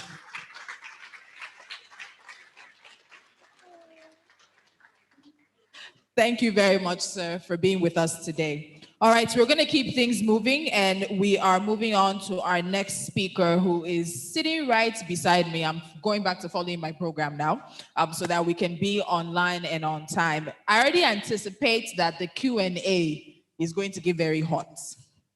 So I will reduce the amount of time I spend engaging the the panelists, because I think it's very important in these sessions for the audience to be able to participate and to air their views. But I'm going to hand things over now to Victoria Ebezim Ohairi. She's the Executive Director of Spaces for Change, and she's going to speak on Nigeria's unity and the cracks within. And I think it's also important that she's coming up after Barrister Fiong. He's made mention of some of the regulations. If you have not looked at the amendments for the National Broadcast Code as Commission, rather NBC, as well as the National Press Council, please take time, go and read what those amendments say, then go to organizations like shineyoureye.org and call your representatives. If these succeed in passing, it is not just the Nigerian media that will be silenced. Let's take cognizance of the fact that it is all of us, our democracy, our freedom of speech, our freedom of assembly that is at risk with this. They will start with us and then they will come for you. It's over to you now. Thank you, moderator. Good afternoon. Permit me to stand on existing protocols. I join the whole world to celebrate Professor Wole Soyinka and congratulate him on his 87th birthday. So I'm going back to the conversation about the cracks within. When I was asked to write about this topic, I looked at the coat of arms, I looked at the Nigerian pledge, I looked at the Nigerian national anthem. I saw a thread that cuts across the three, and they were all happening on peace and unity. I was wondering whether that was a coincidence or something triggered that, fixation on peace and unity. I went back a bit to the previous national anthem, the one that they call Nigeria We Hail Thee. And that one too was talking about peace and unity. I didn't meet, I'm in my very early 40s. I never met that anthem. I never heard where it was. I read about it just like everybody. So I began to reflect on the wordings of that anthem. And I was asking myself, does it mean that in the past 40 years, Nigeria was also talking about peace and unity? Post 40 years, we're still happening on peace and unity. I started to think, I was checking, I said, let me check other countries' national anthems. Maybe it's the style of nations, to particularly multicultural and heterogeneous societies to happen peace and unity. I went to the American national anthem and they were talking about bombs and home of the brave. It was just talking about bravery. So what it meant was that the anthem reflects the aspirations of a people. While America was talking about bravery and being victorious in wars, Nigeria was happening on peace and unity. So it made me to go back to understand what exactly is responsible for the cracks in Nigeria's peace and unity. I found two major things. One is the excessive focus on oil. The excessive focus on natural resources, especially petroleum, crude oil. How is that excessive focus causing a problem? First and foremost, we are operating a structure that guarantees free flow of cash from the center to the states. So every month, the states go with their begging plates, go to the center, collect some money, regardless of what they contribute. Even if they sleep all through the 30 days, at the end of 30 days, they go to Abuja, they get cash in return. So what does that do? It creates a competition among states for the center's attention. Those getting the most significant attention are fiercely pitted against those that are getting the least attention from the state, from the center. Then there is another problem, which is aggravating the resource conundrum, which is the kind of laws that we have that has cornered all opportunities of wealth creation and pushed them into the exclusive legislative list. Aviation, seas, ocean, banking, those major areas and resources that states could have used to generate wealth They pushed it into the exclusive legislative and made the federal government the ultimate controller of the revenues coming from that. You know what it did? It destroyed the imaginative and entrepreneurial capacity of states to look for other means of creating wealth on their own. Then there is a third one. They created even additional legislations like the Land Use Act and the Petroleum Act. What it now did is to vest every land, every mineral resources, and even told the past of how many nautical miles beyond the beach that belongs to the federal government, and they codified it into laws. That again put all of the resources in the state, and with a unitary system of government, states have been turned to beggars. At every point in time, there are conflicts and tensions about natural resources. Whether it is in the southwest, southeast, south, in the northeast is even worse. Everybody is clamoring for something, their agitations. Underneath those agitations, everybody wants a better share of natural resources. So how do you unseat the pain and the tension? How do you recover? How do you remake Nigeria in a country where the fundamentals are flawed? For the purposes of the student, let me explain what I mean. What I mean is that you have malaria. Your room has a window that is broken. The net is torn. Mosquitoes come in every night and feast on you and give you malaria. Your parents know that the window is open and broken. They went to AstraZeneca, GSK, GlaxoSmithKline, all the pharmaceutical companies and told them to give them the best anti-malaria. So every day they give you anti-malaria, the window is open. The net is open. So you keep taking anti-malaria, you get well, 2 days, you go back, malaria comes back. Will you ever get well? That is the kind of blueprint Nigeria has always. We've had lots of solutions, but none of them made any attempt to go to the fundamentals. So how do you address it? You need to start, whether you call it restructuring, whether you call it federalism, whatever name you want, whether you call it regional autonomy, what it means is that all of those mechanisms, legislations that had made the center the ultimate and sole controller of national resources need to be dismantled. Let me give you my idea of what the second solution would look like. The second solution, it goes back a bit to what the first speaker said, which is on the focus on education. But let me give you some evidence. I found an article written by Thomas Friedman. It was talking about the link between oil and education. So OECD, the name of the article is called Pass the Books. Keep the oil, pass the books.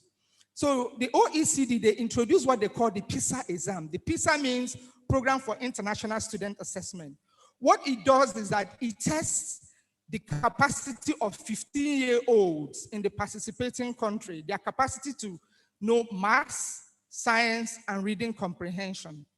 So every 2 years, they conduct the test. They will conduct the test in countries with the highest natural oil rent. They will conduct the country in the countries with the lowest or no oil rent at all. Let me give you some of the results. They did it. They found out that students from Singapore, Finland, South Korea, Hong Kong, Japan, they stand out as having the highest PISA scores. They have few or no natural resources at all. And another example is a country like Taiwan. They only mine the talent of 23 million citizens. Talent, they have nothing at all. They said it's just like on a barren island. Again, they went to the Middle East. In the Middle East, Saudi Arabia, Kuwait, Oman, Algeria, Bahrain, Iran, and Syria.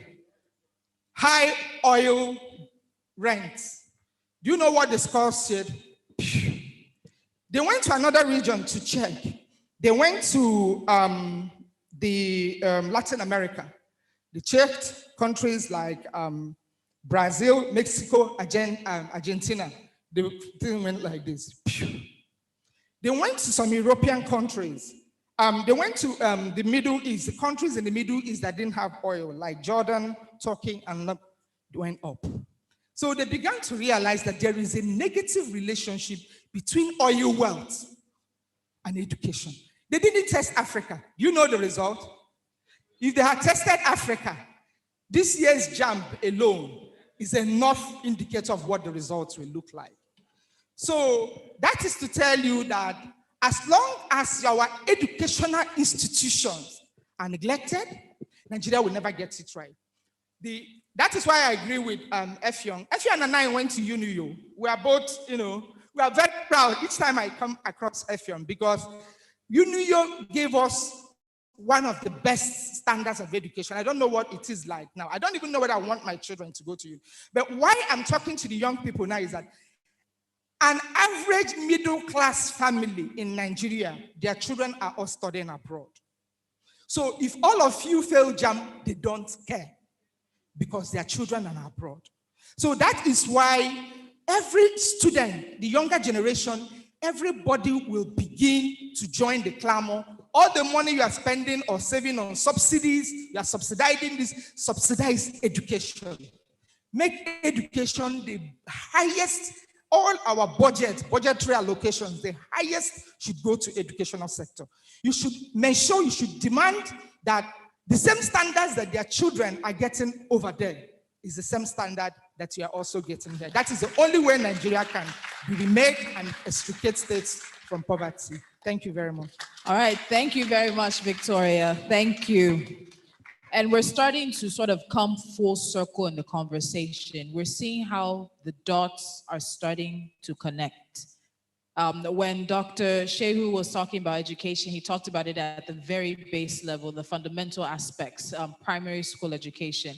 As you take it further and families are not able to give their children the very basic, it becomes difficult for more families to move up the socioeconomic ladder, which means less people are middle class in Nigeria, which means less people have purchasing power, and which means when elections come around, we have more people who are going to be worried about getting a 5-kilogram bag of rice than making a decision that will last them for 4 years. Those decisions come full circle, and so does our conversation.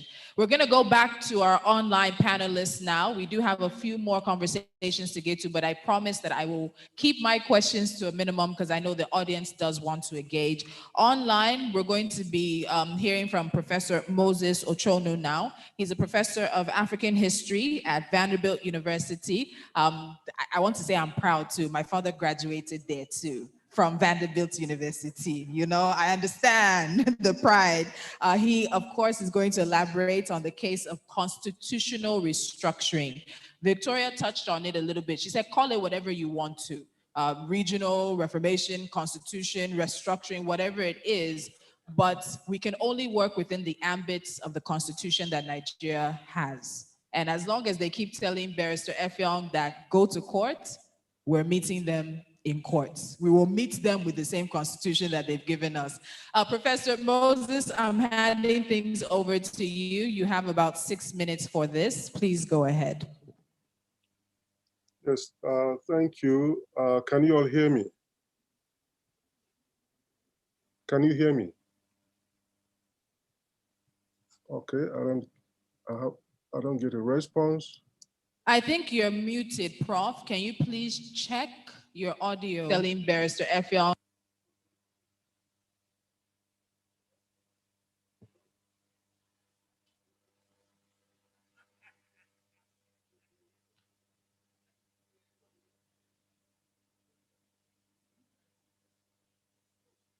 Can you hear me now? Okay. Is it okay now? Prof, we're not hearing you. Okay. I've unmuted myself. Okay, but they can hear you online, but we cannot hear you in the auditorium. Can we please get our technical team to look at that so that we can have full participation? Prof, just hold on while that is sorted. I think so we don't waste time. We'll go to one of the panelists here. Okay. Hold on, let's see. That's fine. Prof, please speak. Can we hear him here now? Can you hear me now? Can you hear me? All right, we'll sort that out technical-wise, but let's keep the program moving. I will go now to Mr. Nubari Sata. He is the editor, Freedom Press, and he will focus on Nigeria, oil, the environment, and the economy. You have about 6 minutes for this. Please go ahead. Thank you very much. Good afternoon, everyone. I believe we are all standing on existing protocols. But before I begin, I would like to appreciate Mr. Chido Onuma, Madam Muturaya Alaka, and every other person that has contributed to putting this project together. Like everyone here, I believe that we are in dire times and that this decade will be a defining decade for this country. And it's only sincere conversations like this that can actually give us an opportunity to salvage that situation. Now, if we want to talk about remaking Nigeria to be a secure and viable union, it will be undoubtedly impossible for us to have that conversation without having a conversation about our relationship with crude oil. Because whether we like it or not, in the room that is called Nigeria, crude oil is the elephant, whether you like it or not. Crude oil is the economic mainstay of this country, and arguably the political lifeline of this country for at least 50 years of the over 60 years of its independent history. Crude oil is what has made us, and crude oil is presently what mars us. Now, if you're talking about crude oil, what first comes to mind? The Niger Delta region. That's where I'm from. On no place on this planet Earth is the negative externalities of oil exploration more visible than in the Niger Delta region, where our environment have been near completely devastated. As I speak to you, over 13 million barrels of oil have been spilled into our environment, and it continues to be spilled yearly.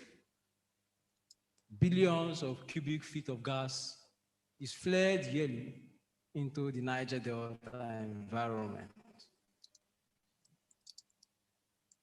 What is the effect of these on communities?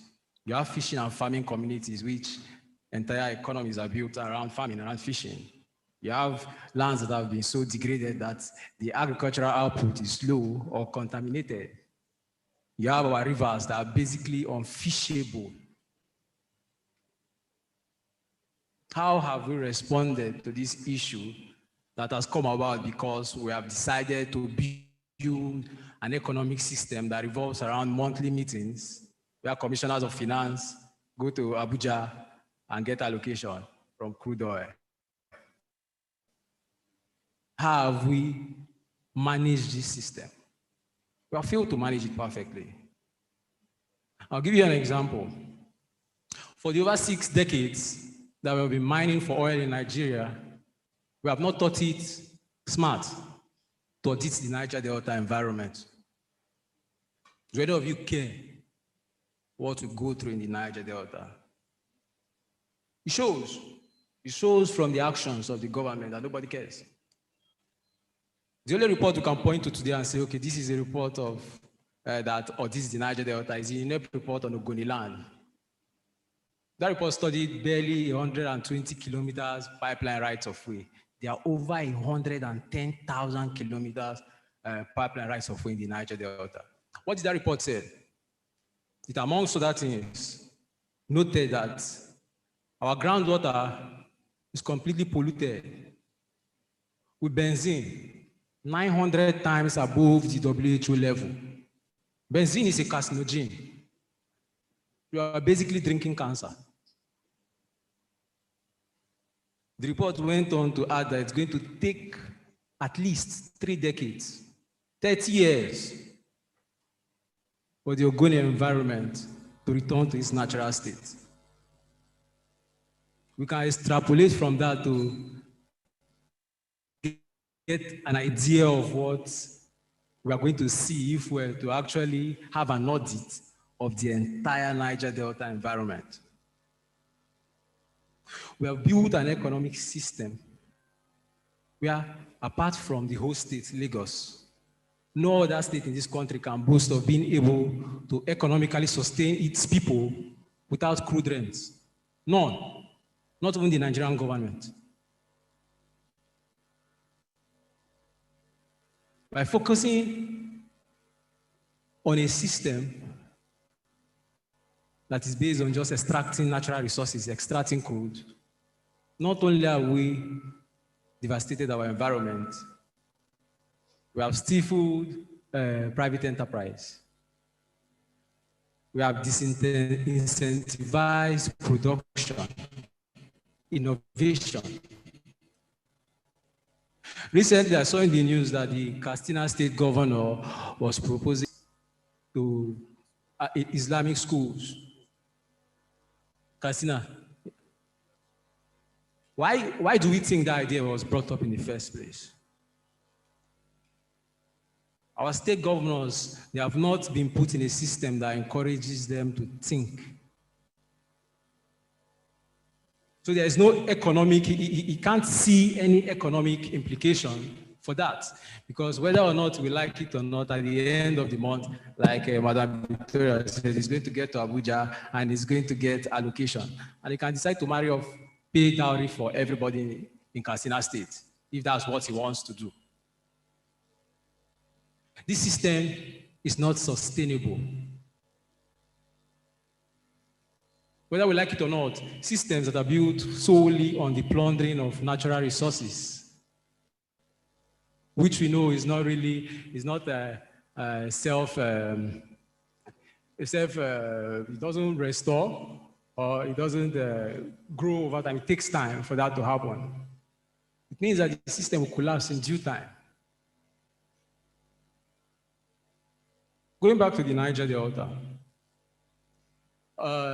in April 2020, Dr. Efes Nachi of the Stable Seas and our colleagues did a research on the Gulf of Guinea, on the insecurity there, and they were able to find, let me know is the word find, it's something we already knew from time. They were able to put it in the public, the link between the environmental degradation in the Niger Delta, poverty of the people, and the increasing piracy and armed robbery in the Gulf of Guinea. Today, the Gulf of Guinea is the least secure waterway in the world, hindering economic activity along the entire coast of West Africa. Why is that? Because we have focused on building a system revolved around oil. So Nigeria can fund this budget and the ostentatious lifestyle of the political elites. Again, I would like to emphasize that system is not sustainable. What do you have as a result in Niger Delta? You have urban and rural, or rural to urban migration. Does it surprise us that if you look at the top 15 states with the highest unemployment rate, Niger Delta states are topping?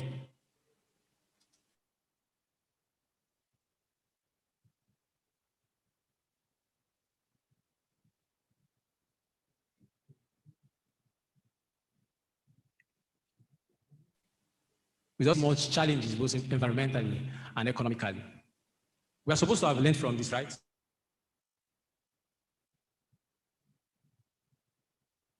Years, we are supposed to have learned. What have we learned? Absolutely nothing. Let's take the petroleum industry bill, for example, that the National Assembly just passed. Personally, I'm against it completely.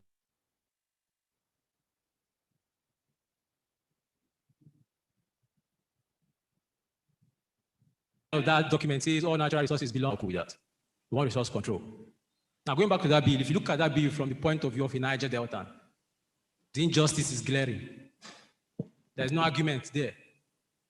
If you look at it from the environmental point of view, you can see that the disregard for the environment is also clearly visible. Now, economically, if you look at that bill, the lack of foresight is astounding. Take, for example, the provision for 30% of NNPC profits to be sent to frontier business for further oil exploration. I was reading on Premium Times where Mohamed Sabo,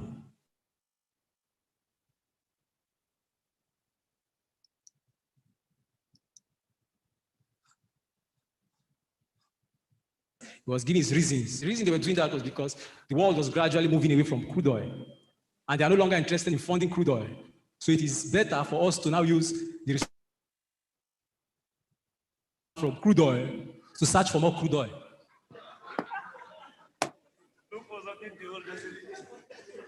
Why was that the first thought?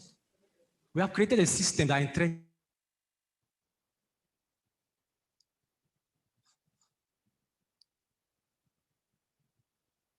in the politicians, the political class can think of is more crude oil. They don't know how to produce.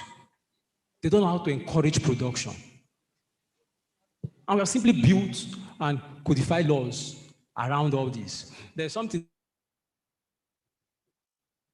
the economist Frederick said. He said that when plundering has become a way of life for a group of men living together in a society, over time they create for themselves the legal code that justifies it and the moral code that authorizes it. Today, every law in this country was put there having crude oil in mind. I'm not joking. Every single legislation, as from 1970 when the war ended, every legislation, majority of the legislations that have been passed because of crude oil.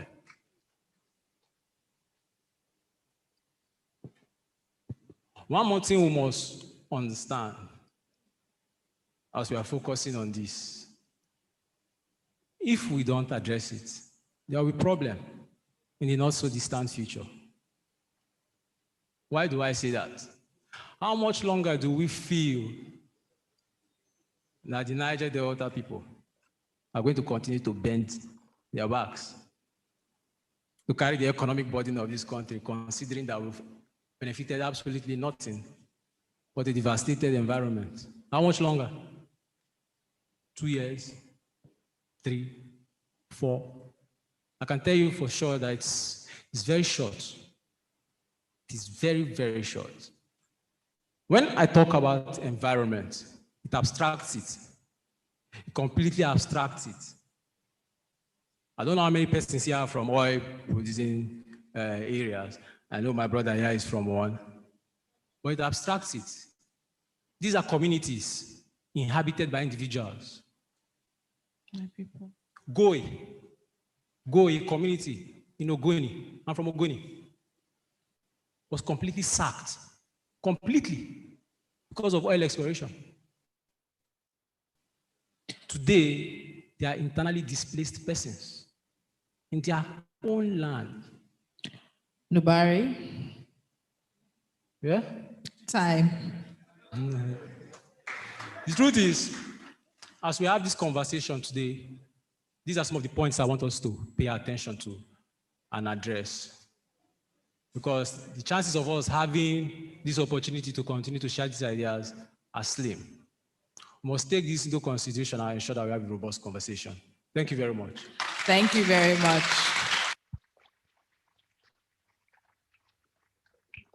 I just wanted to add, when he was talking about people in the Niger Delta literally drinking cancer, he was not exaggerating.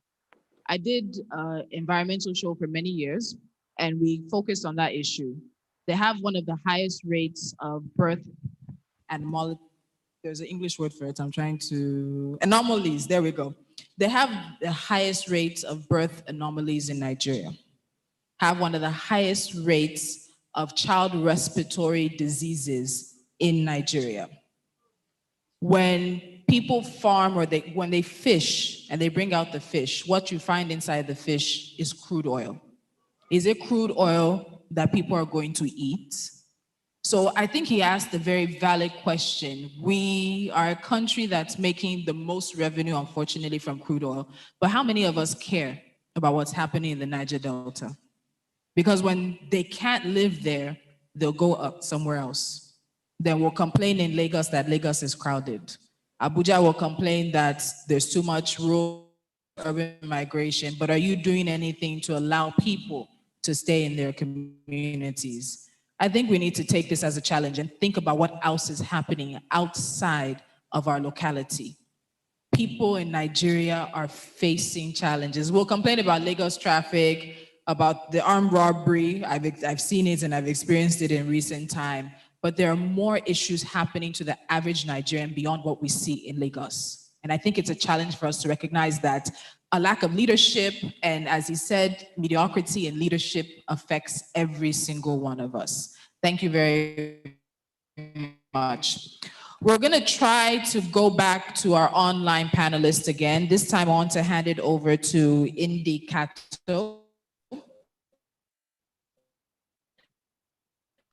She's the executive director of the Dinidari Foundation. If you don't let us sit at the table, break that table, we'll build our own. So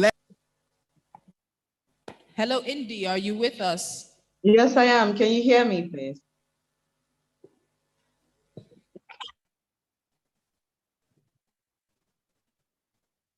Can you hear me? Fantastic. Yes, we are. Please go ahead. You have about. Okay. I'll try to see Hello, how much. Indy. Yes, we can hear you. I'll try to see how much I can fit into my 6 minutes, especially as, most of these other conversations are actually intertwined, and there is the gender angle in all of it, but none of these conversations mention the gender angle. So my conversation actually goes from one end to the other, but it is the gender angle, and we have to make room for it. I remember when Mr. Chido Onuma reached out to me to write about Nigeria and to make my contributions. And my first thought was to speak, and make a point for Nigerian women and talk about why we are where we are, and make reference to the fact that almost half of the population has been left behind, and that is not tenable. But just the sheer amount of work I had to do, when I looked at it, like, where do we even begin? My first thought was to write something else. And I just put something else together, and I knew within me that that was a lie. This is not what should go into the Nigerian conversation from me. What should go into the conversation is Nigerian women and how we have been here all along, made meaningful contributions all along, but what space has been made for us, and what conversation, or who is ready to actually understand the nature of this conversation and what is happening. Let's look at where Nigerian women are right now. When the conversation about women's rights, equal rights come up in Nigeria, in fact, my own conversation right now, I'm sure there are people who have already blocked their mind in the hall to listen to it.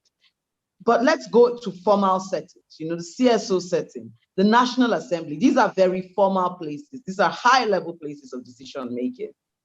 And the last time I can remember the major conversation we had around women's rights in Nigeria, one legislator stood up and said that these women, they are very smart, very tricky. And if you give them rights or opportunities, they will take over everything from men. And everybody laughs. And while everybody laughed, of course, this bill did not make to another reading. It was put down on that laughter. But what were they laughing at? Let's look at what they were laughing at. 44% of Nigerian men are married off before they touch 18.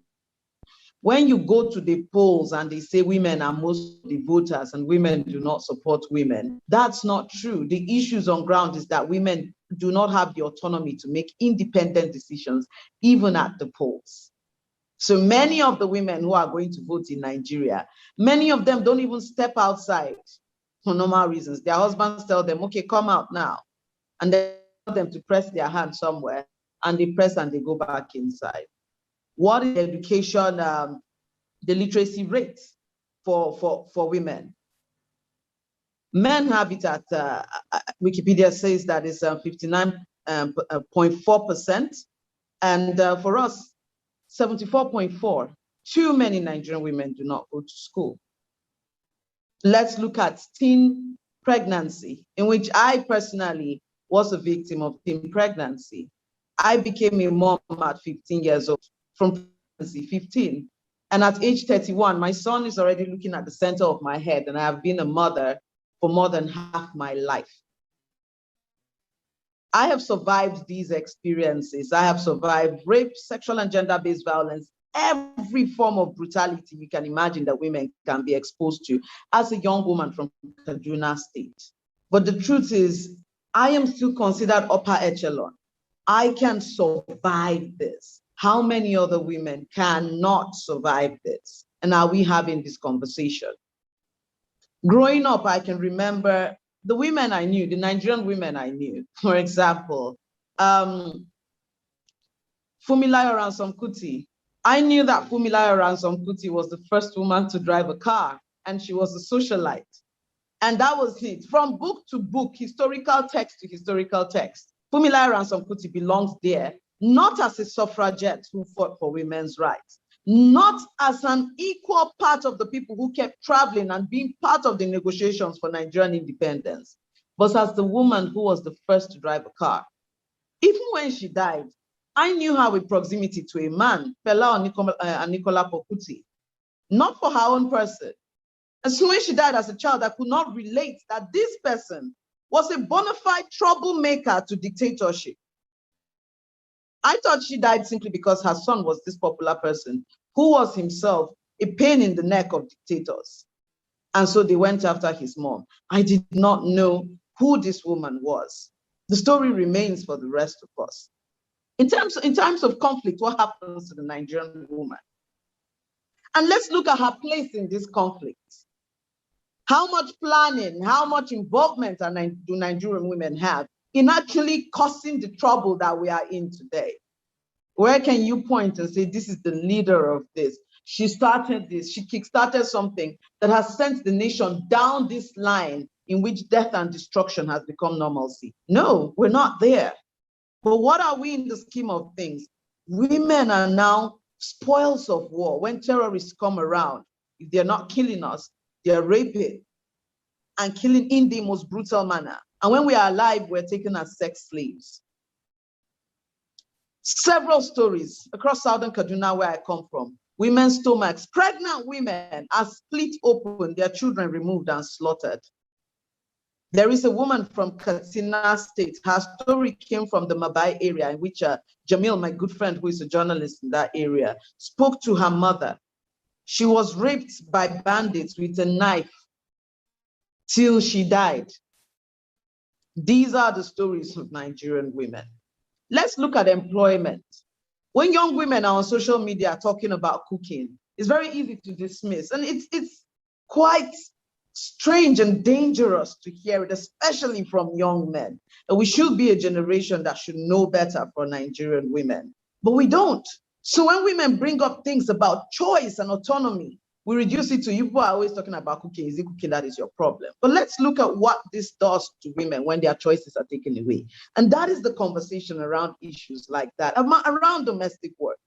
It's not that women do not like to do or do not know that we all have to do our part, but it is that choice.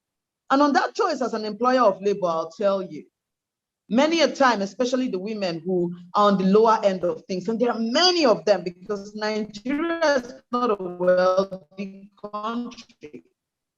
We are a poverty-stricken nation. So many women come to work but have to stop working. What is the reason? Husbands would say, well, she has to prepare my food fresh every day. I've seen this fresh chicken slaughtered today. If not, she can't go to work. The truth behind that is the chicken is not the issue. The issue is that this person doesn't want her to work and is entitled to her free labor. And so on the back of that, many Nigerian women stay back home, not because they do not want to contribute to society or not be useful to themselves or even have their own financial autonomy, but because they have to.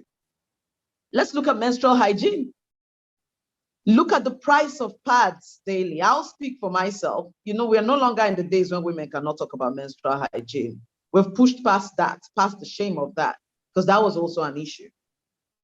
In a month, I can use over 5 packs of pad. Always makes women break out in rashes. So you can imagine how much we spend on that. I'm spending over 2,000 to 3,000 naira just for the pads themselves. Many women do not see this money monthly. And for some girls, these 5 days in a month means that they have to drop out of school and stay at home till they finish seeing their periods and then they can go back. No room is made for this. And of course, we've talked about, I think I've mentioned that These menstrual health care products are taxed. Where do these decisions come from? What is happening? It's my point to all of these things, from education to maternal mortality, in that women do not have enough primary healthcare centers within their communities to deliver safely. Pregnancy for Nigerian women is like playing Russian roulette. It's like pointing a gun to her head and saying, you know what, if we pull the trigger this time around, she may not die. If we pull the trigger the next time, she may die. That's what pregnancy for a Nigerian woman is. All of these points come together to say what? There is a nation that is hoping that it is going to grow. It is going to amount to something. It is going to keep skyrocketing and keep blowing up and keep becoming something. But that nation is thinking that at least 50% of its population can be kept down. That at least the conversation around equal rights for 50% of its population is not important. We can just throw women matter, throw it there. And then when we throw it there, no problem. Somehow Nigeria will develop. That somehow these girls will not go to school.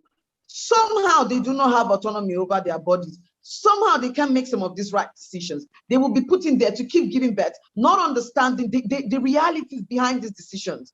Just being put down, cannot have authority over their own kids or even raise their kids the way they want to. The kids can be snatched from them at any point, put into dangerous situations. They can't say anything. We think that we can keep doing these things over and over again and that the trajectory of Nigeria will go like this. No. Look at northern Nigeria. I come from Kaduna State. If you're looking at an economy where women cannot have a say, women are kept in a certain position. They go from childhood into marriage, cannot make proper decisions for themselves, not even onto birth and birth control, and choices around their own maternal health care. And they keep giving birth to children that society even says they cannot have authority or speak to or raise in a certain way. What do you think we're doing? Look at the level that Nigerian women are and look at our society right now. We have birthed a generation that is very easy for any insurgency to come and pick from. And you wonder, do these kids have mothers? Where are the mothers? Nigeria, what have we done to them? What have we done to Nigerian women? I will pose this also and say that the men who are listening to this, and to every Nigerian man out there, every time I say this, I would prefer women's rights to be on the back of the sake of it. I shouldn't have to prove myself for you to decide that I have, I should have equal rights. I shouldn't. Equal rights is sacrosanct. I don't have to be a good person. I don't have to be an excellent person for you to recognize my humanity. But let's put this on the table too. The Nigerian men, the stress you are facing, is it really worth it? Is it worth it to carry a society alone simply because you do not want to relinquish rights to people? What is that thing that you're holding on to so strongly that when you see your female classmates, as a young boy in secondary school, you already think that you're better off than her? What is that thing you're holding on so strongly to that when women make cases for equal representation in politics, you think that no, they do not deserve this representation? Of course, representation is not for the sake of it. Representation is that everybody has to be on the table of decision making for equitable decision making. And we do not have that. As we talk about these 60 years and the future, we are wasting our time if we continue to speak, but we continue to stand and sacrifice women on that altar of inequality.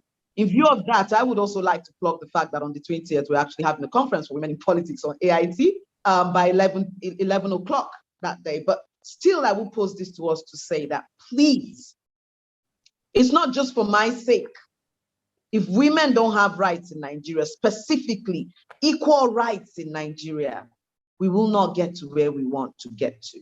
We do not run a dictatorship, a monarchy like the UAE. What we have is a democracy. In a democracy, everyone has to be carried along. We must carry Nigerian women along. And even in the middle of this, despite what is going on, Nigerian women are still playing their part. But imagine what would happen if all of these loopholes, all of these hurdles that we have to cross in order to play our parts are no longer in the way for us. Thank you so much for having me. Thank you very much. Kato there. And I just want to add that while there's conversation about increasing the number of seats for Nigerian women, making more seats so more Nigerian women can be on board, right now there are only 7 out of 109 senators and 22 out of 360 House of Representative members that are Nigerian women. Only 7. We're not voting them. We're not giving them the space to have the political experience that will even make them votable.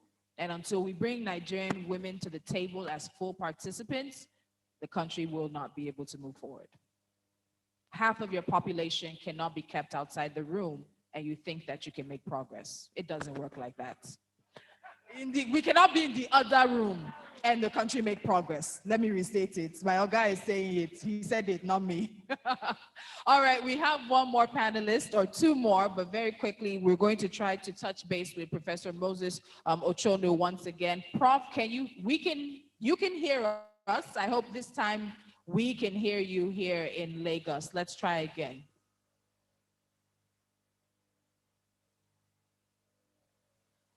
Can you hear me now? Yes, we can hear you. Fantastic. Excellent. All right, Prof, thank you so much for your patience. You have 6 minutes. Let's go. All right. So first, I'd like to wish Professor Wole Soyinka a happy birthday. He continues to be an inspiration for us all. I'd like to also thank Chido Onuma, who conceived and curated and edited this the volume that we published in. The article or essay that I published in that volume is titled "The Case for Constitutional Restructuring." And that's what I'll be speaking about this morning, well, morning at my end anyway. The previous presentations have touched on some of the things that I'll be talking about. The Nigerian predicament, as we all know, has several components. They are all interrelated and interconnected. And so what have been said earlier on anticipate some of the things that have been said by other panelists, anticipated and sort of preempted what I'm going to say. So I'm going to try not to rehash what I discussed in the essay, in the book. Rather, I'm going to try to just summarize some of the highlights of that essay. But I'll also make a few new remarks about the way that we talk about restructuring, because restructuring has become such a buzzword. It's hard to figure out what exactly it means. And it raises as many questions as it answers. So I'm going to try to answer some of those questions. When you talk about restructuring, people wonder what you mean. They ask you to define your terms. They ask you to talk about what exactly you mean by restructuring. Not only that, they ask you to outline the benefits of restructuring. How is restructuring going to solve the multiple problems that confront the country and threaten the very existence of the country? So let me start by talking about the benefits of restructuring. The first one, radical decentralization, which is what essentially in general terms restructuring means. Radical decentralization would produce grassroots vigilance regarding the financial and political affairs of subnational units, whether they are states or regions. That's up in the air, that's left to be determined. Admittedly, this may, in the short term, preserve and even exacerbate corruption at the subnational level. Yet, my argument is that the advantage in the long term is simple and commonsensical. What is this advantage? Well, the closer an institution is to the people it is designed to serve, the more stake the people develop in it. The bigger the personal and group stake, the sharper the vigilance of citizens, and the more determined they tend to be in ensuring that elected representatives and leaders are transparent towards public resources. That leaders, people tend to ensure that these leaders are transparent stewards of public resources and trust. The number two advantage or benefit, I'll just specify this for oil producing states and regions. For the oil producing zones, the effects of restructuring would be dramatic in terms of both revenue and the transformation of political dynamics. In the short term, what you are going to see is that contest for political office in those regions would escalate tremendously. Politicians from the oil producing zones would reposition themselves to secure controlling access to the larger resource pool that will become available, right? Especially if resource control, what is generally known in Nigerian political lexicon as resource control, is part of the restructuring menu, then this reality will ensue. Such politicians might begin an epic migration from Abuja to participate in what they anticipate would be a regional oil feast. However, beneath this chaos, a quiet political dynamic would gradually take hold.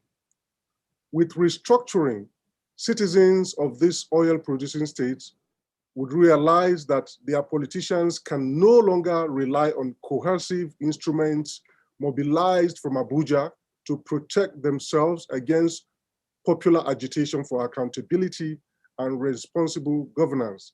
They can no longer insulate themselves by invoking Abuja. And additionally, they can no longer invoke Abuja as an excuse, as an alibi for poor performance and for incompetence. So a new sense of participatory vigilance would develop among the citizens of oil-producing states. I argue that over time, this new sense of citizen vigilance would crystallize in a formidable civil society that would insist on both physical and electoral accountability. The number three or the third benefit of restructuring that I envisage is, I would analyze it in terms of non-oil producing states. The benefits to non-oil producing states may be counterintuitive, but there are many, in my opinion. Regions without oil will be compelled to shop for revenue outside the assured purview of the federal allocation formula, which is something that one of the panelists, I think Victoria Ohaire Bezim, spoke about earlier. This would produce new citizen vigilance and scrutiny over government policies and spending. New revenues, as we all know, do not come easy. Scarcity and necessity would force these states to explore previously neglected sources of revenue. Taxes and levies would have to be imposed on economically challenged citizens. This would have two interrelated outcomes, namely difficult burdens for citizens and a sense of personal investment in the state on the part of these citizens. This would compel citizens to vigorously demand accountability from their leaders in these non-oil producing zones. The revenue would come literally from their sweat, so they would be motivated to scrutinize its use by their elected officials, insisting on prudence and accountability. The geographic and cultural proximity of citizens' anger, the prospect of this anger erupting into violence that targets these elites, these leaders. There's also the new reality that local politicians can no longer call upon Abuja for protection or, like I said earlier on, as an excuse for poor performance. See, all of these factors, all of these realities, these new realities, would ensure an appreciable degree of accountability from subnational public office holders. Now, let me answer one question that always comes up when we raise the issue of restructuring. I would say that to those who say that decentralization would reproduce or replicate the problems of Nigeria in miniature subnational forms, I think that's a legitimate, valid question, right, to pose. But I have two interrelated responses to that question. The first one is that I believe that local, culturally familiar authorities are better solvers of problems than distant, culturally detached ones. The second point I'd like to make, the second response is difficult conversations, I believe, about coexistence, about first order questions about our survival as a country. Those difficult conversations are better had at local levels, where all parties share and understand the terms and idioms and the cultural undertones of such conversations. I believe and I'm convinced that nations are not harvesters or incubators of homogeneity. We have a lot of difference, we have a diversity, but I believe that restructuring would help us manage these differences and this diversity. Nations are efficient managers of difference. A true federal structure, yes, am I out of time? A true federal structure would accommodate and ventilate and would not criminalize the expression of difference and divergent aspirations. Now, when it comes to restructuring, let me just make a few final remarks. We are using some wrong premises. So, yes, am I out of time, please? I can't hear. I can't hear. 1 more minute. 1 more minute, thank you, thank you. Yes, thank you very much. When it comes to the issue of restructuring, we are using some wrong premises to make the case. In as much as we need to make a compelling case for what we believe in, let me point out how we can improve the way in which we talk about restructuring. We need to talk about restructuring not as an end in itself, but rather as a first step in reclaiming and healing our broken and dysfunctional union.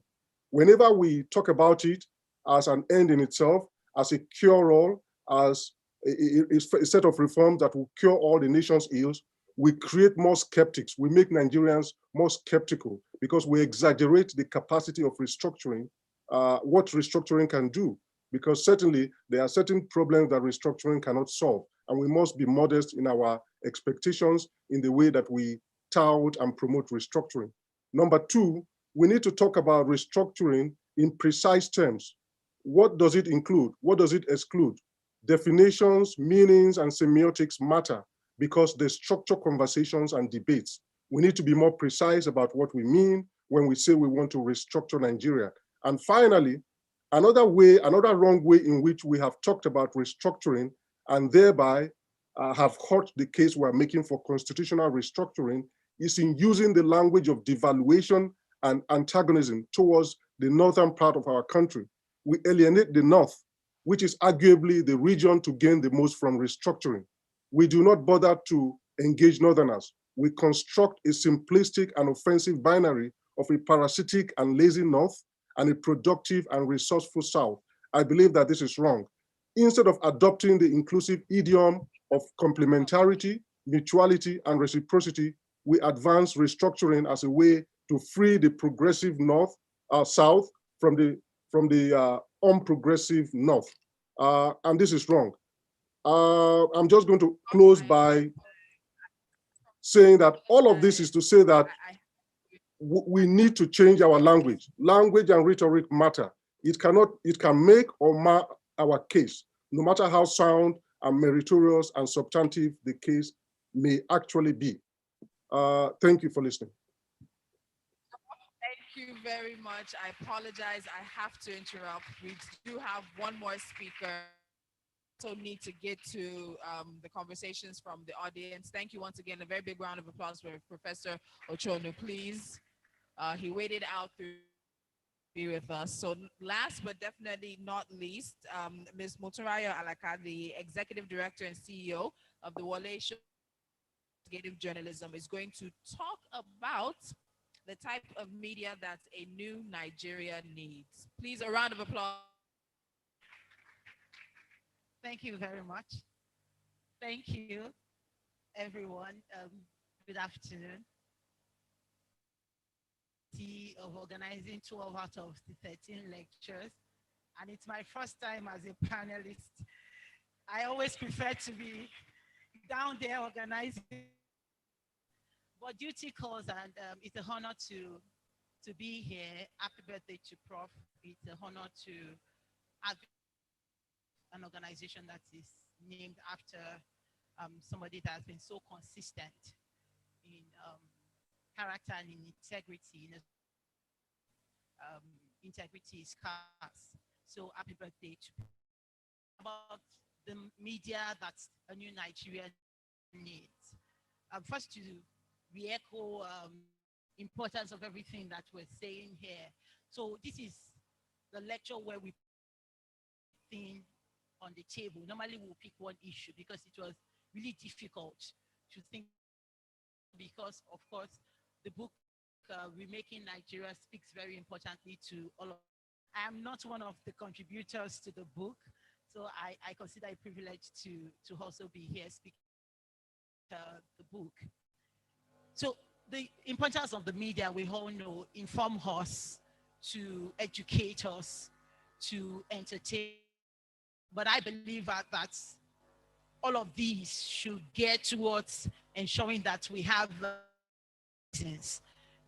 people who understand the reason that they are in the polity and the role that they play and their power.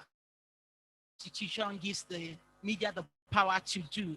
Section 22 that we always quote: radio, television, and other agencies of the mass media shall at all times be free to hold the fundamental objective in this chapter and uphold the responsibility of the government to the people. So the government is responsible to the people, and the press is there to ensure that the government is accountable. And so when you talk about that and you put it against the fact that in 2011, May 28, the Freedom of Information Act was passed in Nigeria, and then years after, we're talking about the amendment, to the National Broadcasting Act. Years after that, we are talking about the Cyber Crimes Act. Years after that, we're talking about the amendment to the National Press Council Act. It looks like we're going backward rather than moving forward after the Freedom of Information Act gave us such power. It is important for us to understand what we're dealing with here. So I have a publication here. WSCIG and the Goethe Institute supported cartoonists to do this publication, and it is titled Drawing the Line for Free Speech. And one of the cartoons there interests me. It was contributed by somebody called Murak Oguntade, and it's a conversation between, well, an image that looks very much like our president, but we cannot say because it's a satire. So, but it looks very much like the president, and he's at a restaurant. And at that restaurant, the waiter goes to him and he says, "Can I call you Mr. President?" And then he answers, "Feel free." And then the waiter says, "How would you like your coffee?" The person who looks very much like the president says "Sugar-free." And then the waiter said, "How would you like your egg?" And he says "Yolk-free." And finally, the waiter asks, "How would you like your press?" And he says "Speech-free." So what we're dealing with here is a government that is openly attacking the freedom of speech. And we need to say it as what it is. So this current government, the president is its 6th year. There have been, I believe, 3 media chats, many press conferences, and many press statements, no press conference. What does that mean? It means that we have not had any avenue to ask our president questions. He has just told us things that he wants to tell us, and we have to deal with them, go figure them out, go search them out. But he does not sit down for Nigerians to ask him, "Mr. President, can you answer us about the issue?" We have to send his aides to him, and sometimes we have to choreograph, chats for him to speak in public. So we're dealing with a government that has decided not to be accountable to the people, but it is the duty of the media to hold government accountable. And You know, it's a duty that we have to do. It's not an option. It's something that we must do. So how does the media need to behave, and what kind of media do we need when we're dealing with such a situation like the one that we have? Number one is that we need to assert our independence and the media. And yesterday was one of my own happiest days as someone. I've been looking forward to a day when things like this will return. You know, when media houses will come together and use our front page, not just for advertisement, not just to show faces of politicians, but to make a statement about our rights to freedom of speech. To make a statement about the rights of the people to know. And I'm happy that, you know, the Nigerian Guild of Editors, you know, beyond, we're waking up from just, you know, organizing awards for people who are in political offices to remember that we have a power, we have powers that we're not wielding. You know, the front page of the papers, growing up, I used to believe that it was sacred, that the things that show on it have to do with things that have to move the country forward. And yesterday was the day to remind ourselves that yes, we can make a statement and move our country forward. So the media needs to assert and continue to assert its independence as the media. Also, you know, we assert our independence by being sustainable.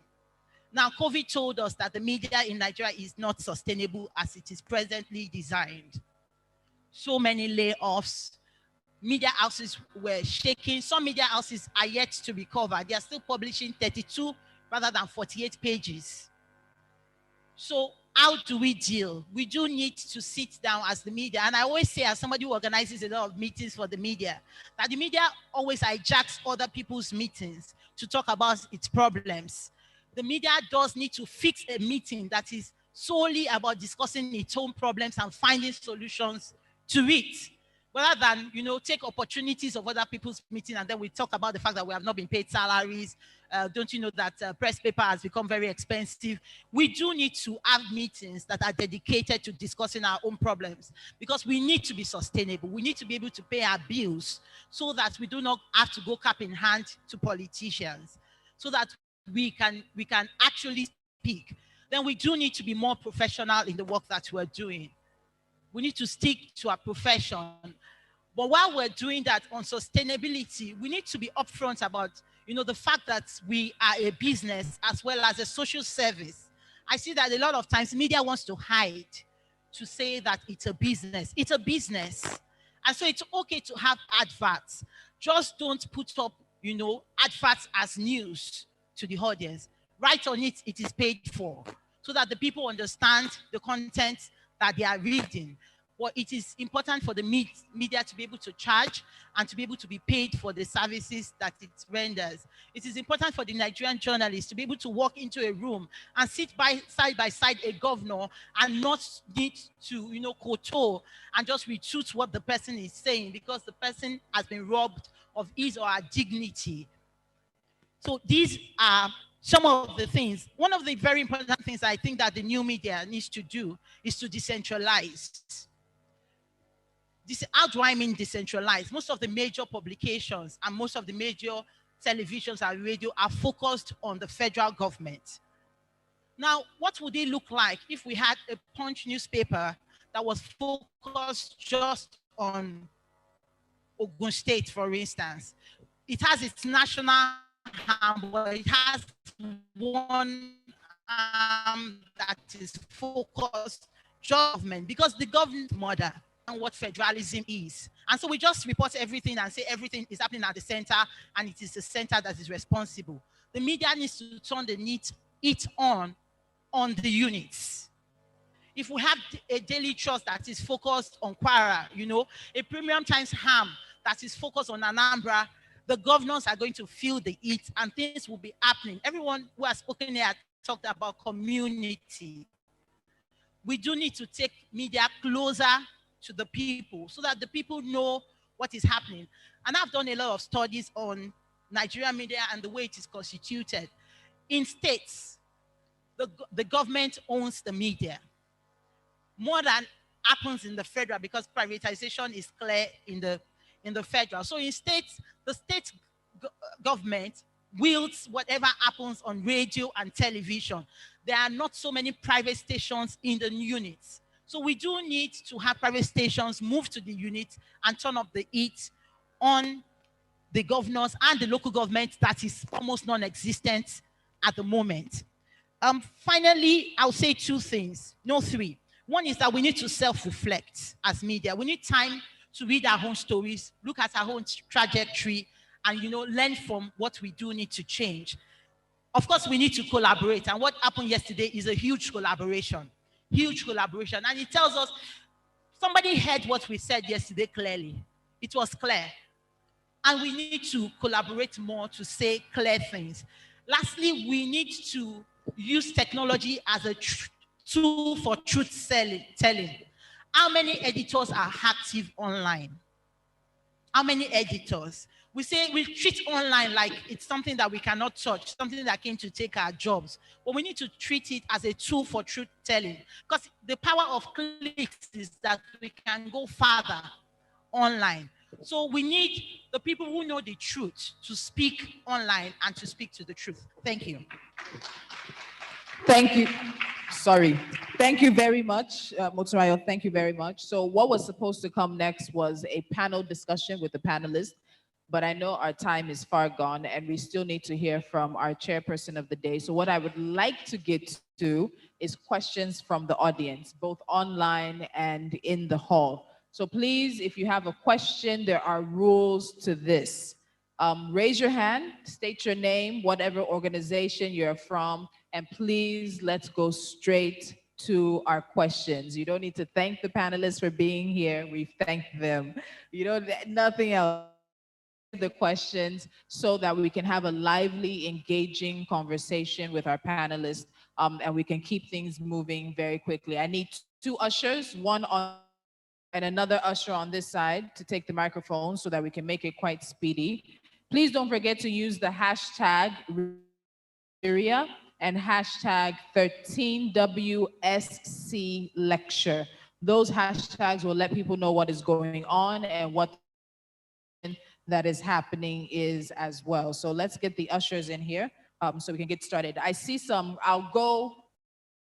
there's a column. I'll go column by column and then we'll come back around one other time. Please, let's start here. Your name, if you're and straight to your question. Thank you. Ralph Akinfeleye is my name. And I'm a professor of journalism and mass communication.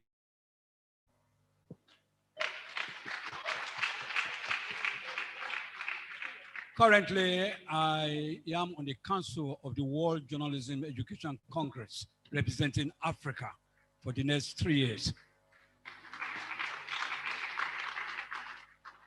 The first take is to congratulate the birthday boy, Professor Wole Soyinka. I wish you many happy returns of today. As we say, long life and prosperity. The Lord will be with you, will keep you, and will make his face shine upon you and your good family now and forevermore. Amen. As an eyewitness reporter, by the western part of the auditorium, I understand there's a beautiful cake, birthday cake waiting for you, which the organizers will distribute before the end of the day. Congratulations, sir. Back to remaking Nigeria. My first question goes to Dr. Chew. I agree with you that development cannot take place without a solid education, and that education is key to any meaningful development. But if you look around the events currently going in our country, especially in the northern part of Nigeria, where evil forces go into schools, dormitories, and kidnap students, academic staff, provosts, and even professors and primary school people, and ask for unreasonable demand of ransom. As a specialist, and I congratulate you for being the first to have a PhD in this special area. Congratulations. What is your take? What is your suggestion for those evil forces to diminish by allowing us to have sound education so that development can take place in 21st century.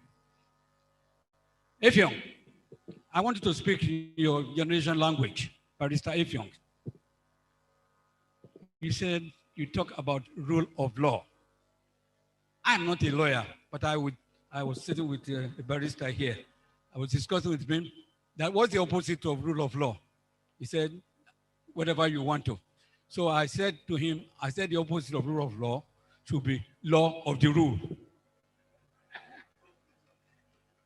So from your own perspective, sir, speaking in your generation language, how can we strategically change from the rule, from law of the rule to rule of the law, so that we can stop all this nonsense going on in our society?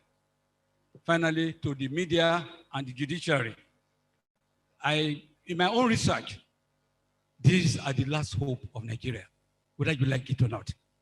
Members of the press, members of the judiciary, and especially the loyal members of the fourth estate of the realm and not fourth estate of the rec. We need to work together. Samurayo, I agree with you. We need to work together to salvage making Nigeria back again.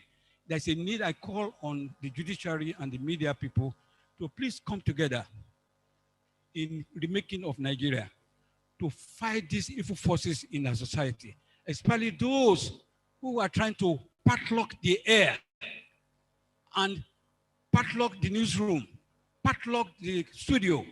Thank you, sir. In my own judgment, madam, just a minute, I consider it very insulting. I consider it insulting. And I believe it is solely those who are politically and intellectually bankrupt that be talking about ganging, blocking the air in Nigeria for the 21st. In fact, with what you have said, freedom of information was given to us. We should stop them. We should close the rap of the judiciary, members of the fourth estate. Please let us work together and stop this nonsense. Thank you very much. Thank you, sir. He's the only one that will, please. Get some answers and then we'll come back to the audience. Dr. Okay, Dr. Shea, hold on. Panelists, I hope you're noting your questions down. Let's take about 5 minutes of questions. The lady here.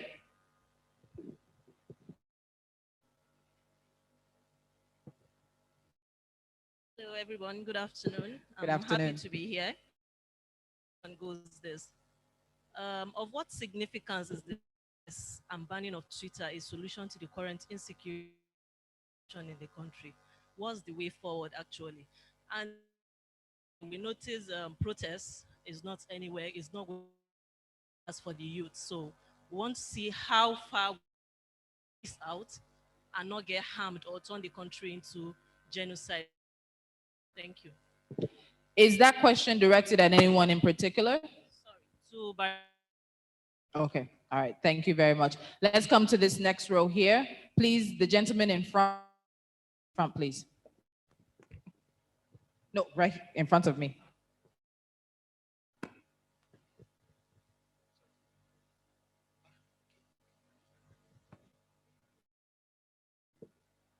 Yeah, good afternoon, everyone. My name is Bimeke Ogulaye. And with the my questions are quickly for Nubari and Afsat.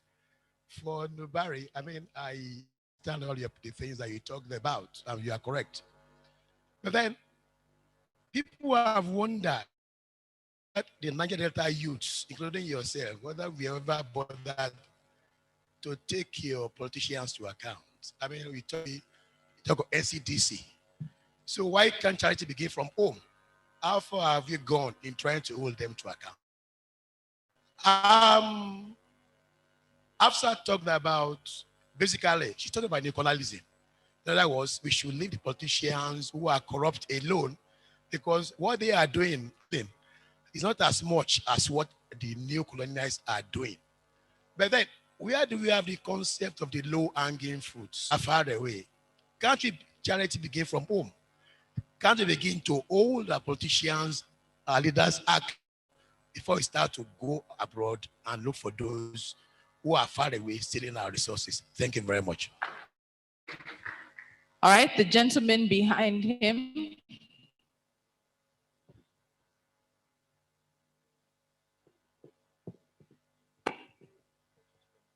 Bernard Akede, I represent News Central. News Central is a Pan-African news agency, but based in Lagos. As we say, I would like to stand on all existing protocols and hope that, because a lot of us are standing there. I'll start with Dr. Of those who were not around when you came, you introduced yourself as the nomadic, the first nomad with a PhD, and you also went ahead herdsman. In Nigeria today, if you use that term, it sparks up a. Now, here's my question to you. It's interesting to know that as a nomad and as a herdsman, you have attained this height and this level of education, and you've talked largely about basic education and talking that basic education should come from the locality and the government. I would like to ask, sir, is there a coming together of people like you ranks in that particular line who have decided to do something for these young children who are nomads, who are in your term herdsmen, and who do not have access formal education, such that when people see their achieve a certain height, they will probably be like them and do better as regards hearing it. So that's my first question to you, sir. A second question, please permit me, Madam Moturayo. Well, not statement I'd like to make. As a journalist, I've come to see that one of the problems with when we talk about making our voices heard and try to is, let's be honest, not many journalists are well paid. And now when you come into a room where a journalist is seated or is standing, as it is in most cases, sometimes we get the lower end of the are not even recognized as people who should be honored and adored. So you get into a place and you're trying to question a governor or a politician, and then the person shuts you down in abusive tones or languages.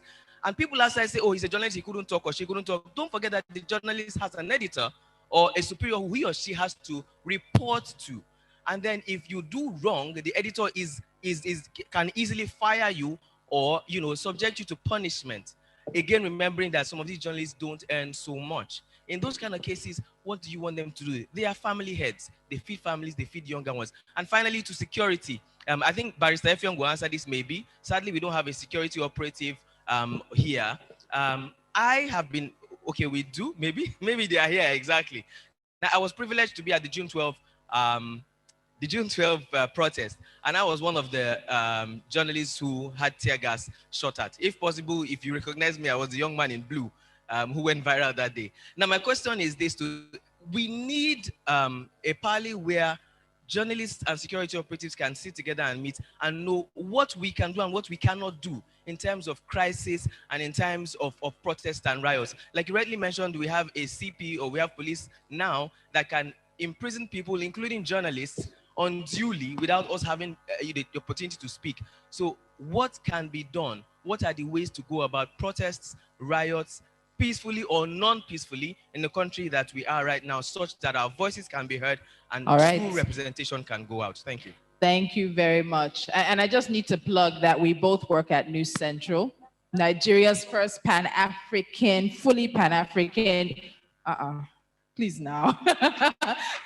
Nigeria's first fully Pan-African news station, and we're doing a lot of good work. And Ben, I'm almost done now. Ben was very spectacular that day, so I'm done before they tell me to leave the stage too.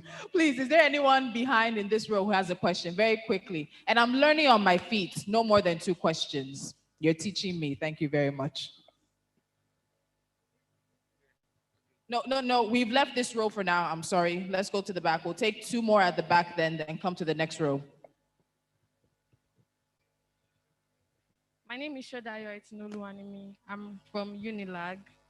And my question is to Nubari, actually. My question is that as a Nigerian youth, an average Nigerian youth, what can I do to show that I care for the Niger Delta people? Like, apart from social media, because a lot of times social media doesn't even really do anything. It's just creating awareness, not doing the actual work. What can I do as a student? All right, thank you. There's somebody else? Okay. Wait, we're not on this row yet. Back, please, go ahead. My name is Ayola Babalola. I'm a reporter with People's Gazette. Um, my colleague from News Central said that we are not well paid. To be honest, nobody is well paid in Nigeria. No profession is well paid in Nigeria. No, I'm not talking about a particular organization now. Aside from politicians, no profession is well paid in Nigeria. The question is, majority of our media organizations have affiliations with politicians, especially the broadcast media. How can we break this cluster? Because the truth is, if most of those media houses are not free from either the frivolous friendship or partnership with politicians, we will not be able to, hold power accountable, and it will directly tell on us to ourselves in terms of welfare and the like. So how do we break this cluster? All right. Thank you very much. We're on to this row now. Are there any questions here? All right, going once, going twice, and close. All right, let's come here now. We'll start with the student, please. Two of the students, and then we'll come forward. Good afternoon, everyone. My name is Sayolu Prince from Pastor Millennium Senior Secondary School. We cannot, we can't hear you. Good afternoon, everyone. My name is Sayolu Prince from Pastor Millennium Senior Secondary School. My question goes like this: gathering up all this together and voicing out in such a country like Nigeria, will it be possible to succeed? Because the government is not ready to listen to us, and protest is limited. What is our fate? My question goes to Mr. Barrister F. Young. All right, thank you very much. The young lady behind you. Good afternoon, everybody here. My name is Afolayan Kabira. As a representative of Babs Millennium Senior Secondary School. As a representative of Babs Millennium Senior Secondary School, my question is general. Permit me to say, actually, insecurity in Nigeria, who should be responsible for it, and why should they be held responsible? Is it the government or the citizens? Thank you very much. She said it was a general question, so I'll pick on someone to answer that. Please, let's come forward. The gentleman in the jacket here, please.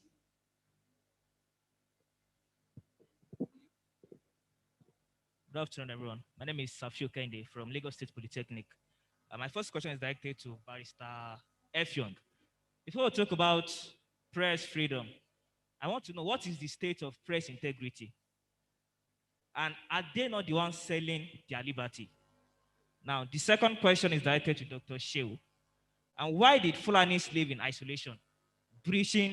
Why did Fulanis live in isolation?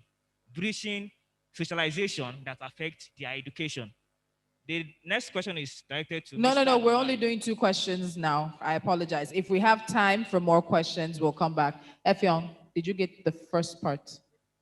Can you please repeat your first question, please? I said, before we talk about freedom of the press, I want to know, what is the state of the press integrity? Integrity. Okay. All right. Thank you. Anyone else? Let's move here. The lady in red, please. In front row, please.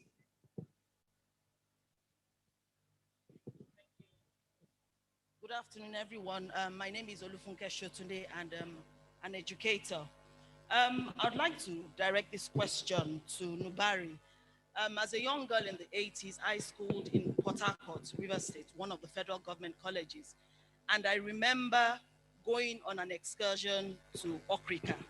And one of the things that stood out for me was the fact that the river was black with oil, and we went to certain neighborhoods.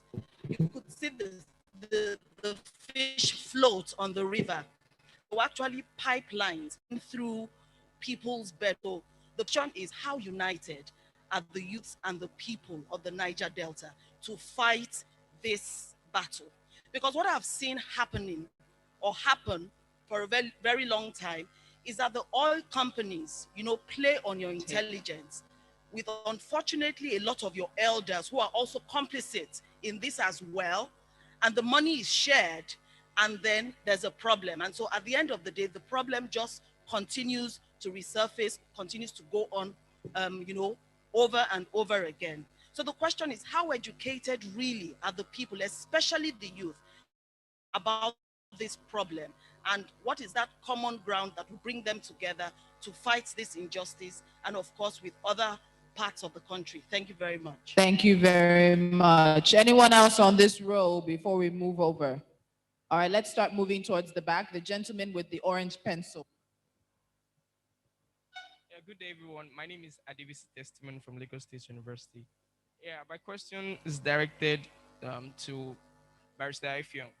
Yeah, with the present Steve and freedom of expression in Nigeria currently, we have the social media, we have the press and the rest of that. What else can we think of? What else can we create that we can use as a medium to express ourselves in Nigeria currently?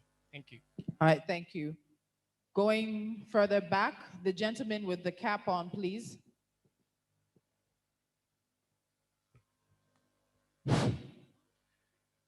My name is Prince Charming Olulio Isikelebuniki, publisher, editor-in-chief of Icon Blaze Magazine Online.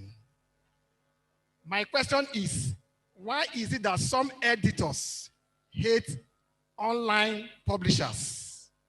Thank you. All right. Some media houses and editors, they hate online publishers. Thank you. All right, move to the last row now. We can start from the back. The gentleman right there wearing the blue. Okay, there are two students. Let's take the questions from the students before we move forward. Good afternoon, everyone. My name is Ajay Samiat from Lagos State University. I'm representing Association of Campus Journalists, OJO. So my first question is for the lady beside Barrister Ifeong. You talked about how the imagining of states have been destroyed. So my question is, how do you encourage the states? And the second question is for Barrister Ifeong.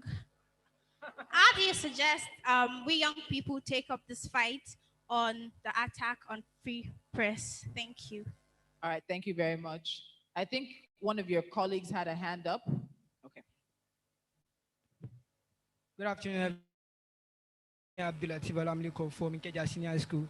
My question is general to everyone on the panel. Is it possible for our major revenue that to just dry off? And if so, what will be our major revenue in Nigeria? Okay, so the two gentlemen, okay, wow.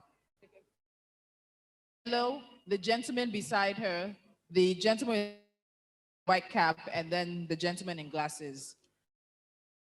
My name is Asheku Mujisola, a student of Please, let's Lagos have State one house, please.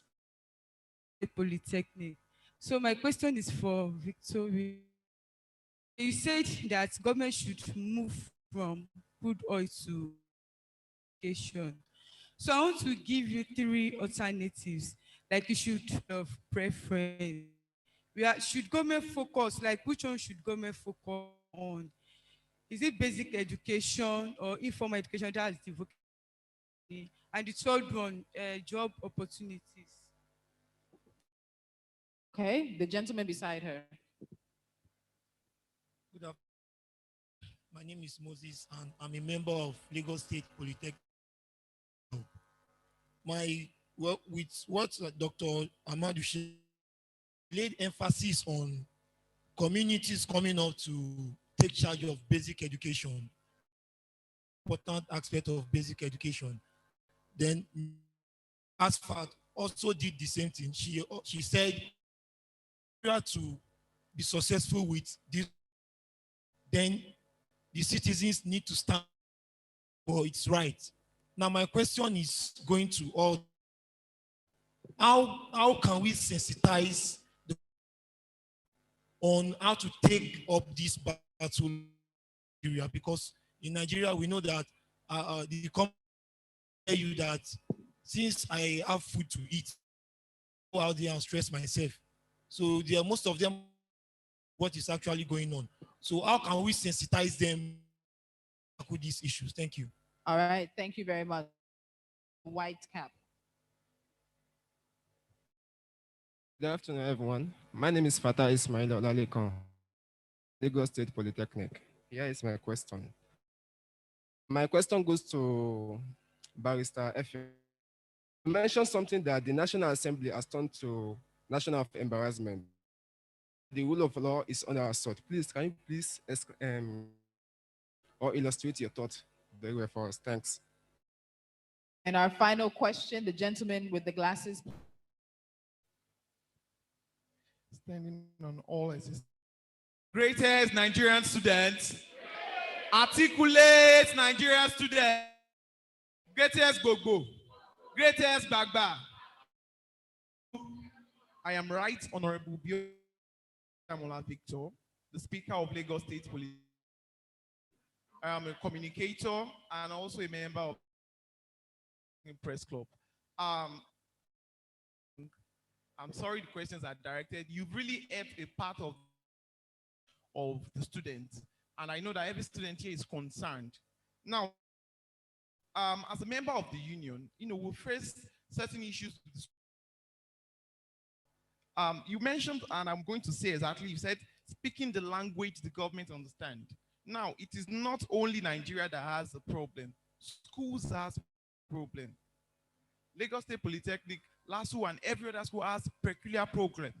Now, the question is, after several consultation, diplomatic approach, and trying to ensure that our agitations and interest as the student union government body is actualized by the government, and we don't get this, which I understand that at this point, protest is very futile because at the end it constitutes nuisance.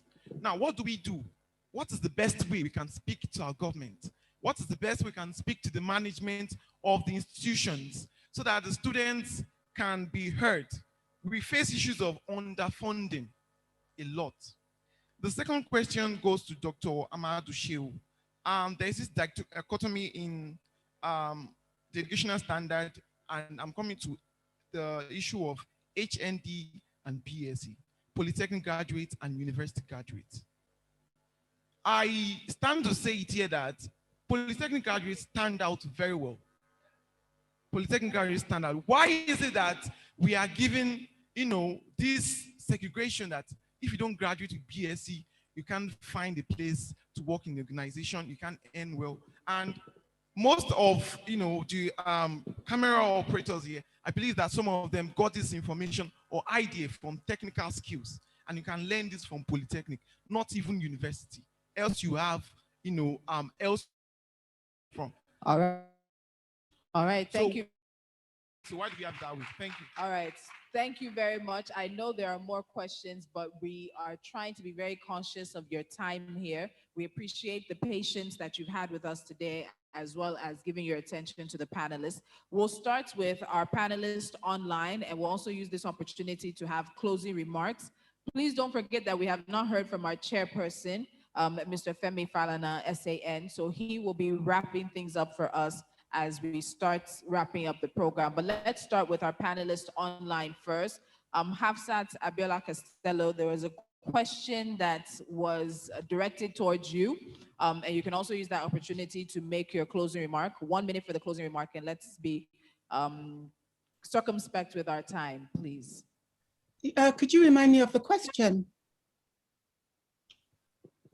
I know the question was in regards to low-hanging fruits. When you shared the slide that talked about how much money is leaving the African continent, the question was asking about dealing with the politicians or dealing with the corruption at home before we face the corruption abroad, or before we face those abroad. Actually, I don't know your name. I like you a lot, but I'm sorry, I don't know your name. I would say, what's your name? I'm just repeating the question. But what's your name? My name is Tolu. Okay, Tolu, thank you. So the point I want to make is, and I made this point actually in the US at an event where they were talking about corruption in Nigeria, that if the corruption from the African politicians is 3%, you could solve all of that. So you would save 3% for the African economies.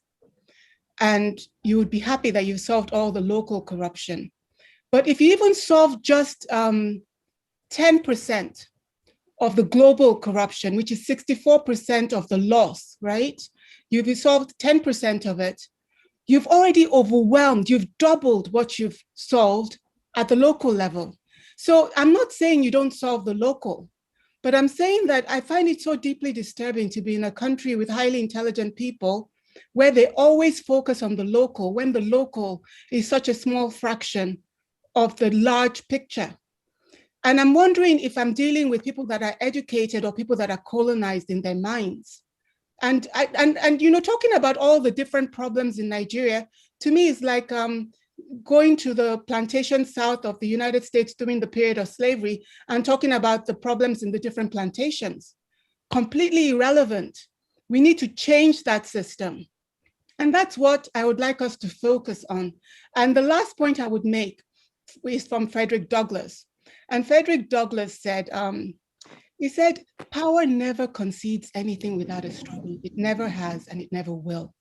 And I'm saying that if you're going to put your energy and your life towards making a meaningful difference on the issues of how we live.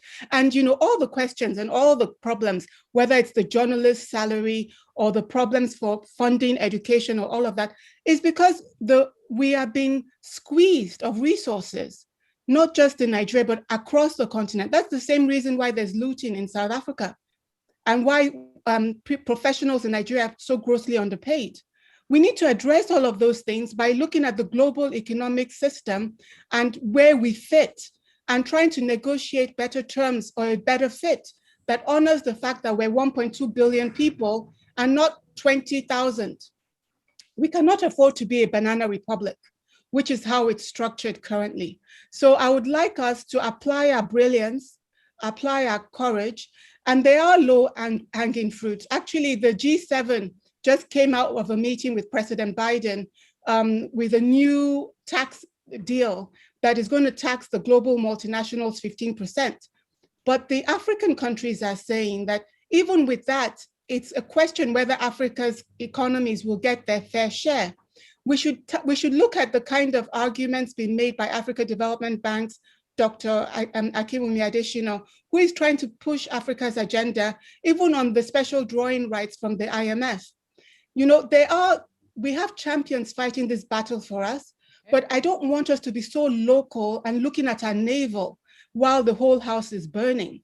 And I want us to engage, you know, now that the global system is realizing, it's not just Africa that is realizing that Africa is not working. Globally, I'm here in Belgium. My husband is one of the top people in the European Commission. They're all realizing, even Europe is struggling. The United States is struggling. So they're all looking at what they're looking to do what they call a global reset. But if we are not engaged at that global level on how they reset, we will just be compromised and we'll be left with nothing because we're not in the picture. If you're not at the table, you'll be on the menu. And I'm tired of us being on the menu and then talking about local politicians. Who cares? And the local politicians will be replaced and we'll still have the same problems unless we change the global picture. So I need us to focus. Thank you.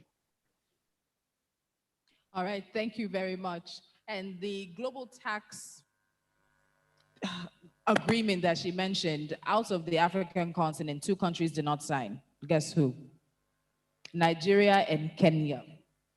So while foreign companies are agreeing and everybody else is saying a minimum of 15% of foreign companies' taxes of what they make in Nigeria or anywhere else, Nigeria has not signed because ours is at 30%. So there is further negotiation. We'll see what happens. All right, let's move on. Online, we also have Professor Moses Ochonu. I'll use this opportunity to let him have his closing remarks right now. Prof, you have a minute, please. Okay, thank you. Again, for me, I think we should return to first order issues and questions. Hafsat Abiola has already mentioned and other people have mentioned the issue of overdependence on natural resources. I'd like to return to the issue of the structure of the union itself, which I think is broken and it's flawed, it's problematic. And I think to return to the point that I was trying to make to further flesh out that point, I think that it is high time that we get over this conceptual laziness of using restructuring as a catch-all, as a stand-in for other issues that confront the union. And so we should be more precise again in the way that we talk about restructuring so that it is targeted, it is narrow, and it is well-defined. Again, secondly, I'd like to return to the question of language. It's critically important, especially the way we talk about, insofar as restructuring is about building alliances, bringing people into the fold rather than alienating them, rather than antagonizing them. I think instead of, I think we need to re-examine, how we talk about restructuring. How many times have we heard the North being described by certain people as a drag on the rest of the country? I think that's an unhelpful approach. As a region, the North is said to be as a region holding others back. And yet we expect the same Northerners to buy into restructuring. How is that possible? How about we change our strategy and develop a healthy, respectable, logically sound and evidence-based case for why Northerners should be at the forefront of restructuring? How about we argue and articulate for them that their region is endowed with abundant human and land resources, the two most important elements, aside from technology, of course, in the economy of the 21st century. How about we make a compelling case to them that they need to actually, that restructuring is in their interest and they need to be at the forefront of it. Finally, I'd like to say this: the language we adopt has the capacity to enable us to build the consensus and the alliances necessary to accomplish restructuring, however defined restructuring it is, or it has the capacity also to harden opposition to it. We have a choice to make. I advocate and I suggest that we choose a language that enables us to build the consensus in the direction of accomplishing restructuring, rather than in the direction of hardening opposition to it or engendering skepticism towards restructuring amongst Nigerians. Thank you. Thank you very much, Prof. Please, a round of applause for him. Thank you very much. We are still coming to our panelists in the hall. Let's have our final panelist who has joined us online, Indy Kato. Please, you have closing remarks in 1 minute, please. Okay, so I would close this with specific asks, right? Currently, the Gender and Equal Opportunities Bill, women have brought this forward again. It's led by Senator Biodun Olujimi in the Senate. And this bill ensures that Nigerian women get a better deal.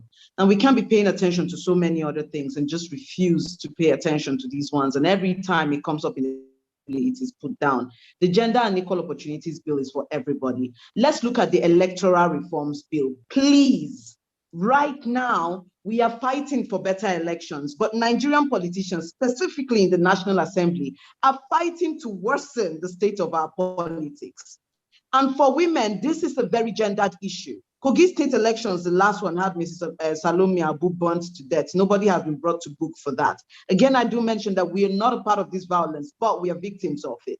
And this electoral reforms bill, if you allow it to sail, will continue to prevent women, young and old, and even young people from partaking in politics. These are things that we need to pay attention to, because one of the key things in getting things right, even for equal opportunities for women, for a better life for all of us, better elections. And right now, the electoral reform is right there. It's right there, and we're not paying attention to it. But there are also gendered aspects to those bills, looking for increased participation for women from the local to the federal level. And I'm begging us that please, as we pay attention to all other things on the streets and all of that, we need to put our eyes on the current National Assembly, because I, as a woman, the current National Assembly is holding me back. This assembly is holding me back by the quality of laws they put forward, by the decisions they make in there. And that even when we get to elections eventually, we need to mirror these things, to look closely at these places and look at who is representing us, what have they put forward, and be selfish about it. That how has it benefited us? I will be making that decision as a woman, for issues that affect me in 2023. And I ask that we make these decisions based on that. Not that the person is our tribe, but we love the person so much. but the selfish decision to go to the polls to look for what benefits us the most. Please put the searchlight on this place. This place is affecting me as a woman, it's affecting millions of Nigerian women, and we need to do something about it. Thank you. Thank you very much. A round of applause for Indy Kato, please. Thank you so much. All right, we'll start answering the questions for the panelists here in the hall, and I'll start from my far right, Dr. Shehu. Let me start with you. Please go ahead and use this as an opportunity as well to succinctly add your closing remarks. Okay, thank you. I have about four very important questions. Each of them is a whole topic itself. I start from my able elder, seated near the icon of law. You know, saying if we advocate for kids to go to school, how do we tell their parents that they are going to return the next day? Because every day we've got news, kids being kidnapped from school. True, the reality of Nigeria, of course, northern Nigeria today, but these are two problems that have to be dealt with concurrently. Because insecurity itself that we have now, we're dealing with, is partly the production of failure of our basic education. Because when I talk of education, I talk of education, not literacy, because there's complete difference. In educating a child, it is not making him literate. It is enabling him with the apparatus that he needs to live a good life.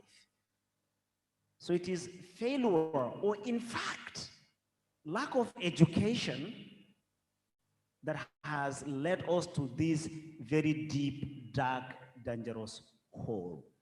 So if we don't have secured schools, our children cannot go to school. Then we ask, who is responsible to secure those schools? It is the government. And who is to hold the government responsible for that? It is the people who want schools for their children. Now, what is the answer? Communities should be energized to get up to their rights and hold their immediate leaders responsible. I repeat, immediate leadership responsible. That way, security will be provided and kids will go to school. And therefore, we cannot stop advocating for basic education because you cannot get peace without basic education. But of course, we know we have to provide peace for basic education. So these will go in tandem, concurrently. And this is my answer, my able leader. Two, what are we doing, people coming from the same background, to change this situation? My profile says a little bit about that. We've started as individuals. We've founded two very strong institutions, organizations that have produced lawyers, that have produced medical doctors in a very short time. The results are there, and I will be happy to share my cause with people who want to come with me and help people who cannot have access to education, especially children of my type who are born as nomads. You know, that's my immediate concern. But the gentleman who asked this question have pointed out why the media is not that wholly wholesome instrument for civilization. While we need it for progress, like Mrs. Alaka pointed out, we also need to revisit the ills of the Nigerian media. This is a topic for another day, but I want to hint out that the fact that you got pinched when I said I am a headsman is simply because you have absorbed kind of holistic, wrong narratives, stereotypical to any extent of the linguistic word lexicon of a headsman. I bet you 30 years ago, if you came to Lagos and you use the word herdsman, nobody will get pinched up. You will just visualize one man trying to tender to cattle who will provide protein to his dish. Today, with my Polish PhD, because I got it from Poland, so it's a Polish PhD, I say I'm a herdsman, and then someone just got, is he gonna kill me? And worse still, I was at the United Nations office in Europe to protest the idea of saying the Nigerian media blatantly on channels, someone saying Fulani herdsman carried a gun and killed an Igbo farmer. How about an Igbo Yahoo Yahoo or a Yoruba armed robber robbed a Fulani cattle trader? How about that? Why should it, why the reverse is the case? Why are Nigerians being taught that I, whose most friends are Christians, Southerners, who are probably born in Calabar and can speak Efik and Ibibio, and will dance and roam and drink wine probably, would be seen as someone who is simply a killer in a Nigerian setting when these people that you stereotype are almost the majority? Where does it take you? So we need to also revisit that whole holy medium of freedom that is depressed in Nigeria to the ills it has been creating, the animosity, the hatred, the divisions that it has been promoting in our national discourse. All right. That's for that question. Question 3. Why do Fulani live in isolation and preach? I didn't get the word, but sounds very derogatory. You know, this is what he consumed from the media recently. And you know, his basic education has failed him because he should have learned that Ahmadu Bello was a Fulani and did not live in isolation because he was prime minister. And he should have known that me that is sitting here does not live in isolation to obtain a PhD from Poland. Which means if we had basic education that teaches Nigerian children the reality of their Nigerianness and their Africanness and their future, we would raise children that will see a Yoruba man in Adamawa State as simply another brother from another mom. Just like a living witness sitting there. Soji, I want people to see you. This is Soji. He visited me the whole way from the UK. 2 days ago, we were in my own home state in a room my mother gave birth to me. He has seen my cattle, seen my sheep, seen my brothers, and went to the hut where I was born. But we met in Poland. This is Soji. Sit down, Soji. Christian, Yoruba, European. Me, Fulani, Adamawa, and he's from Oyo State. Dr. Shehu, I apologize. I feel like I've been apologizing. Finally, for an hour. number 4. I need to Please, answer these questions because they I are important to me. I take them. Dr. Shehu, I take please. them personally. I'm so sorry. No, I won't let them go. So 4, you know that the criminal Igbo and the criminal Yoruba and the criminal Ifik and the criminal Fulani are all victims of the same enemy, bad governance. Why don't we go there and sort it out?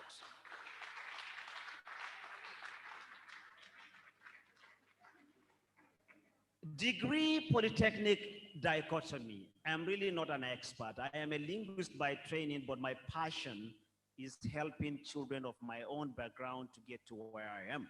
But I have an idea. The difference is in curriculum. The polytechnics teach you something different from what a university teaches you. An employer should employ his employee based on his needs and demands. You went to polytechnic, you went to be something within the curriculum you are trained.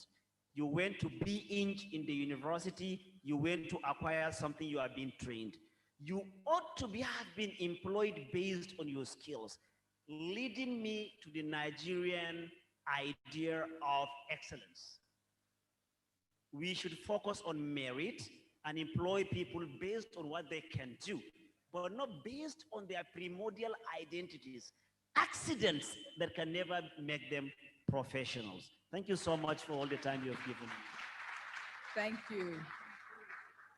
I'm apologizing to my panelists ahead of time because I might have to interject, but we're trying to work towards wrapping things up. We still have our chairperson who has not given us his remarks. Nubari, I'm coming to you now. If any of the questions are similar, please help us join them together and use this opportunity for your closing remarks as well. Okay. Sir, you asked what has the Niger Delta youth done to hold the political leadership accountable, and you brought up the issue of the NDDC. While we're actually discussing the NDDC. The truth about the NDDC is that the NDDC is perfect, is functioning how it was set up to function. The NDDC was set up to fail. There's a reason why for the past 6 years, we can't remember how many people have headed the NDDC. There's a reason, because the NDDC was set up to be a cash cow for political elites who are loyal to the national government and who are from the Niger Delta. They are technocrats, they are intelligent people in the Niger Delta who can run the NDDC, and the people will be able to see visible achievements, possibly effects on the environment. I'll just call his name out of my head. We have Reverend Dr. Enimo Bassi. He's there, but this kind of people are never given the opportunity to head NDDC. There's a reason why. It's the system. The system is good at reproducing bad leaders. And it ensures that it prevents them coming up. That's why I think the question actually it collides with the one you were asking. The truth is, there's a new generation of Niger Deltans, people who don't care about the odds, people who have seen the environment devastated and personally have not benefited anything from it. Of course, we are aware of the role our political leadership have played in this. We are aware of that role. We are also aware of the role that the government has played in backing them up and ensuring that they are always the ones who come back. We are working towards that. For example, we revived the Niger Delta Congress, which was first in existence before independence. We have resurrected a group of young persons who have looked at the region and realized that there is a leadership vacuum, and it must be filled one way or the other. And we are working towards filling it. It brings me to our own question about how. Now, if you look at the composition of the Nigerian House of Representatives, out of over 300 representatives, the Niger Delta has less than 55. Our voices are drowned. If you look at the Senate, out of 180 or thereabout, we have less than 20. So within the Nigerian contraption, the voices of the Niger Delta people is always drowned when compared to the voices of the major nationalities. The Niger Delta is not a homogeneous place. It's not a group. I am Ogoni. He's a Bibio. The Niger Delta. There's Shekiri, there's over 65 ethnic nationalities. It takes effort to unite people like that. It takes effort. But unfortunately, we have a situation where our political leadership, they are much more interested in accumulating wealth. So they are not interested in uniting our people, but that's their own loss. My own generation, we have we don't have plans, we're actively working towards uniting the people. And also, back to that question. How do you support us? By lending your voice. If everybody in this room now very much aware of the issues that affect us economically, environmentally, from time to time, you talk about it. You speak up for us. The ripple effect goes wider, it goes further. You can end up funding organizations that have been set up to agitate for the Niger Delta people, economically or environmentally. There are so many organizations like that. Again, if you're looking for where to send your donations, you can fund the Niger Delta Congress. We are working towards the goal, the purpose, our collective struggle with ensure that we have environmental justice, we have political autonomy, we have economic autonomy. Okay. So thank you very much. Thank you. Thank you very much. Barrister, I know you're not going to take all those questions. It looks like there was a conspiracy. Please. The bulk of the questions are here, but 10, but many of them related. So I will find a way to juxtapose and relate them. Now, Prof, you asked the question, how can we salvage the rule of law? Professor Soyinka said it in his prison memo, the man died. And the man dies in him who keeps silence in the face of tyranny. And we've always said that eternal vigilance is the price of liberty. The reason why the political elites are so audacious, so brazen, so dastardly in their monstrous destruction of this country is because they know, as a matter of fact, as a matter of history, that they can get away with murder. Nigeria seems to have resigned to fate, and that has to change. So we must be active, the civil society, the student community, which is almost dead, because if you mention NANS now, I don't know what it means. The civic space is shrinking. The media must also, as issues of welfare we are aware, but the media must also step up. Strategic litigation is another way of salvaging the rule of law. And that is why I commend my mentor, GT Ogunde, my senior, groups like SERAP and others, and all progressive forces that continue to go to court to challenge the impunity of the government. Well, someone said protest is not helpful. What is the way forward? And also raise the issue of Twitter ban. I totally disagree. Part of the problem we have as a country is the idea that protest is not helpful. You may have your own interpretation of the NSAS protest, the ups and the downs, but one lesson of history from NSAS is really that truly people united can never be defeated.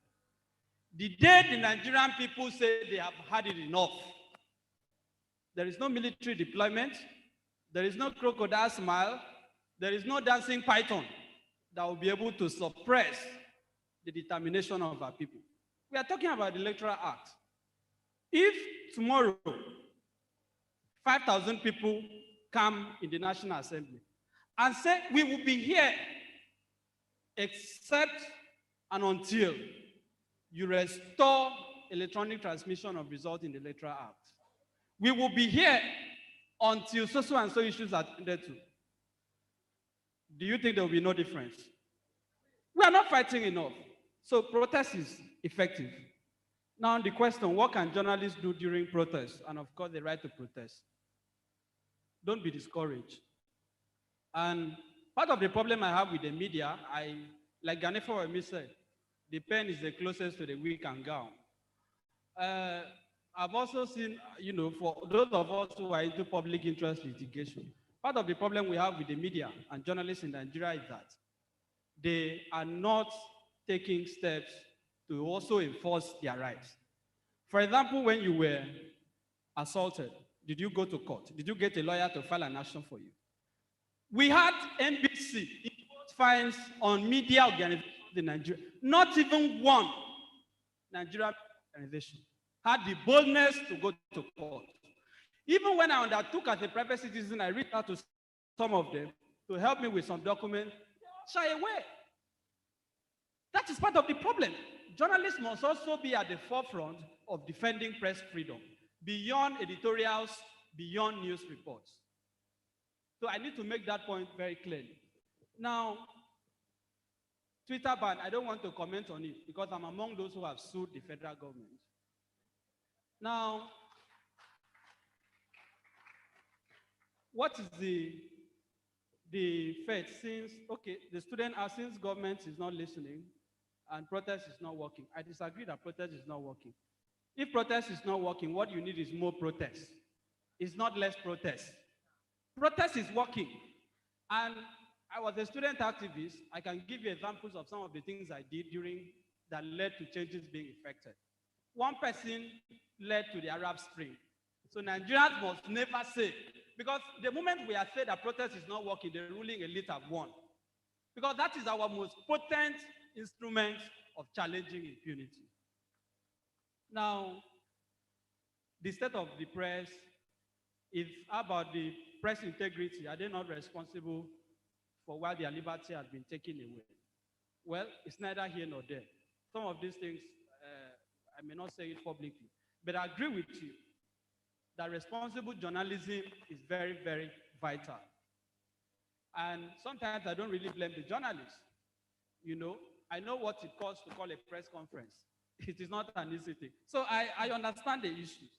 But at the same time, we cannot stigmatize the media. Because without the media, the battle for democracy, the battle for rule of law is already lost before it starts. All right. Now, there is also the question, other means of expression. I believe I've already attended to that. And attack on freedom of press, I've attended to that by the campus journalists. I happen to be the lawyer to the National Union of Campus Journalists in Nigeria. So I was impressed when the question was asked. Now, I don't think the media should be afraid. Personally, I have the fortune or misfortune of defending a couple of journalists in court and media houses. And my experience is that journalists who stand up for the truth, they always prevail at the end of the day. History itself has shown that. And I think it will be a betrayal. Delegiwa will be crying in his grave if the journalists of today refuse to stand up to executive impunity. Bester? Now, rounding up, there is also the question, how can we sensitize our people? I think that has been answered. Why did I say the National Assembly is a national embarrassment? For me, I was speaking in a euphemistic language. They are actually worse than a national embarrassment. The National Assembly is a national tragedy. When you have 109 people in the Senate, 306 people in the House of Reps, earning more than Joe Biden, earning more than Boris Johnson, and they don't care about the feelings of the people. They keep improving abominable requests for loans. When you have, the day I lost hope in the current National Assembly was the day General Buratai and his other gang members were approved as non-career ambassadors. The same Senate that passed a vote of no confidence on Buratai sought to confirm them as the image of the country. And you say they are not a national embarrassment. I think they are a national tragedy, and I think they should be ashamed of themselves. Now, okay, Barrister, please, we need you to wrap up. And the last issue I want to respond is the students. For me, the right honorable, part of the problem is that appellation. As a student, I would prefer comrade. Because when you begin to say right honorable, it creates an elitist impression. And you see, you said management don't listen. Part of the reason they don't listen, I'm not speaking specifically to you, is that the student leadership is also generally corrupt. And we must admit that. How many student union presidents in Nigeria today can account for the funds of the union? I was the president of the SRC when I was in law school in Victoria Island, in my set. Nobody can say I took 5 naira during my tenure. I was entitled to exclusive accommodation, but I still choose to leave it and stay with my colleagues. When I was a student parliamentarian, I was the only one who returned constituency allowance that were given to others. If you must fight power, you must be different from those in power. All right. You cannot, as a student activist, be asking the government to listen to you when you are also aspiring to join the stealing gang. So be different. Barrister Effiong, we Be have different. to move on. And if finally, if they victimize you, I can guarantee you, some of us will defend you. Babalola is there from the Gazette. When he was arrested, I was happy to see him for allegedly calling for a protest. I stood in for him. The students in Akwa Ibom, you may have read, that was expelled for allegedly insulting the government. I also stood up for him, and he has been ordered to be reinstated. But you cannot, because of fear of victimization, refuse to stand up for the truth. You would only have betrayed history. You would only have betrayed your generation. Thank you once again for the privilege. Thank you. Thank you for the honor of inviting me to speak. Thank you. Thank you very much. All right, Victoria, we'll move on to you for your answers and your closing remarks very quickly, please. Okay, thank you. There was a question about which should the country prioritize, formal education, informal education, and job opportunities. I actually think the three are linked together. The first and the second in particular will lead to the third, which is job creation. A lot of people try to emphasize on the dichotomy between formal and informal education. I actually think that that dichotomy is baseless because the economics show that both of them can lead to empowerment, formal or informal education. There is an example Cosmos Maduka of Coscaris used to give. He said, take a young boy, put him in on a Chamin market for 6 years. Take another young boy, put him in Unilag or any university for 6 years.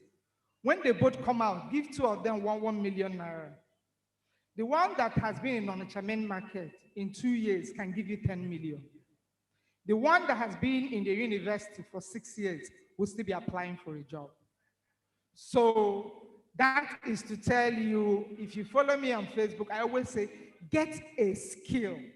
We are living in a country that has the population, and the population means there is market. Why do you think the Chinese are coming here? Get into any British Airways flight.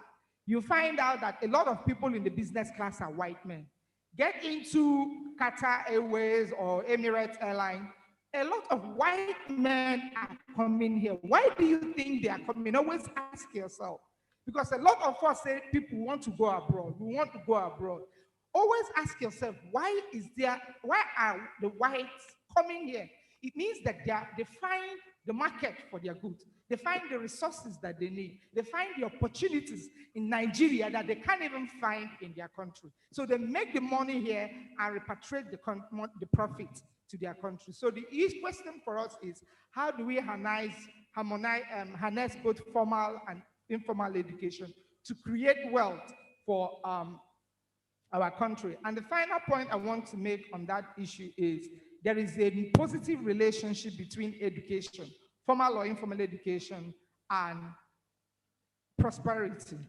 Look at Nigerian Bureau of Statistics.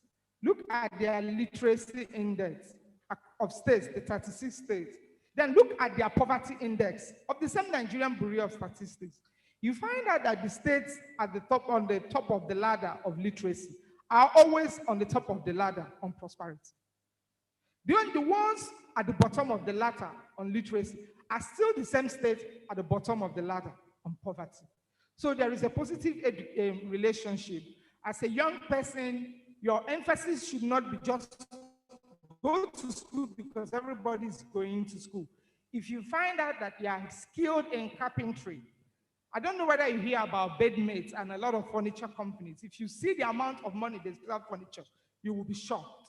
So whatever that your hands are good at, cake making, bead making, whatever it is, just make sure that you're very good at it and you're skilled in it. It will surely lead you to greener pasture. Thank you. Thank you very much. Thank you. All right.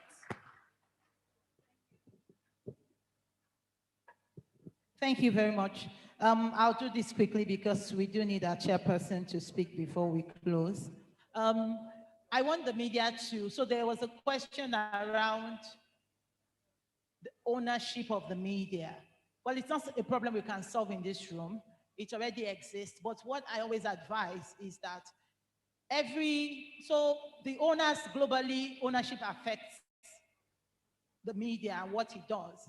So if you belong to a particular organization and the ownership restricts you in a way, share the story that you have.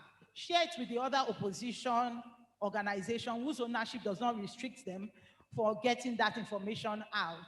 If indeed media is about public interest, then it is important that information that needs to get to the public gets to the public.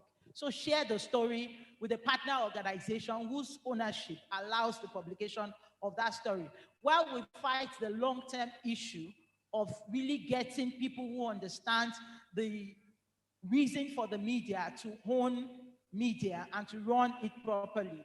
And also to mention the fact that we must exalt accuracy above facts, because facts are not always equal to what is accurate. So I was asking, for instance, about the coverage of herdsmen from a group of journalists, and they told me that they interviewed a couple of people who were herdsmen and they spoke Fufude.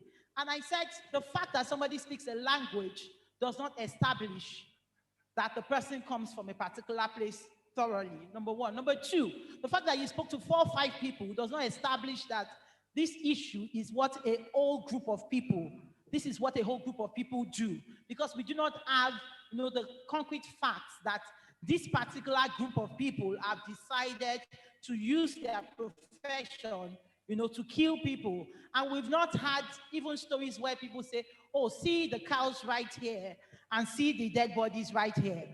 They left the cows and then they went to kill people. So the media is in the business of educating people, but we do need to invest on our own education. The media has to invest on our own education. Many media houses do not train directly. Other organizations train the media. We need media editors to organize training within the media houses, because there is only so far that the external organizations can go. We have a lot of great minds in the Nigerian media. We have a lot of great minds in particular newsrooms. So we need to organize ourselves, and the older generation of journalists educate, about our history, about who we are, about how we came to be, so that when we are reporting, we report that way. 2 more things. I want to talk about the fact that credibility is something we cannot negotiate as the media. I always say that if media were a product, and it is a product, credibility will be its unique selling point. If we're not credible, we're out of business. We may not know it. We might still have money, but we're out of the business of the media. We might still have resources, but we're out of the business of properly informing the people and holding government accountable. So we do have to be credible. And finally, media has to be curious. Sometimes you read pieces and you see things and you say, who asked questions here? It is not a joke that we have, those 5 W's and H. It is so that we can be people who ask questions. I've gone to so many public press conferences, and they say question time or meetings, and journalists have no questions. How is it that we have no questions? We must query even what we see. And in the days of deep fakes, of truth, it is more important that we ask questions, that we are curious as the media. And the media is the last hope of the people, really, truly. And we must not allow ourselves to be silenced. Thank you. Thank you very much. Thank you very much. We have held everyone down for the past few hours, but I hope it has not been a situation where we take nothing away. As we're wrapping things up, I need you to put your hands together as I call on Mr. Femi Falana, SAN, the chairperson of this event. He's going to give remarks. He doesn't want to climb the stage so that everyone can see him. I will hand him over a microphone. Please, sir. Please, a round of applause for him. Moderator and the panelists. First of all, I would like to thank Muturayo and Chido. Which of them? Okay. I would like to thank Chido and Ochorayo for putting this together. I'm very delighted to be here, but let me explain why I came late. I've been pursuing a 12-year-old case. And the matter came up this morning, and I was delayed in court. And so I apologize. Secondly, usually the chairman's remark says the tone, but I think the panelists have said the tone today. And for me, I've learned a lot. What they have done today is to give us a lot of food for thought and thought for feeding. And by the time we all go back, I think we need to cross-fertilize idea much more regularly. Our colleague, our friend, and our comrade who has spoken very well, Amadou Shehu, thank you very much for your courage. Thank you very much for your intervention. Before you go back to Poland, no, I know you're back. On a very serious note, people like you who need to educate Nigerians the more.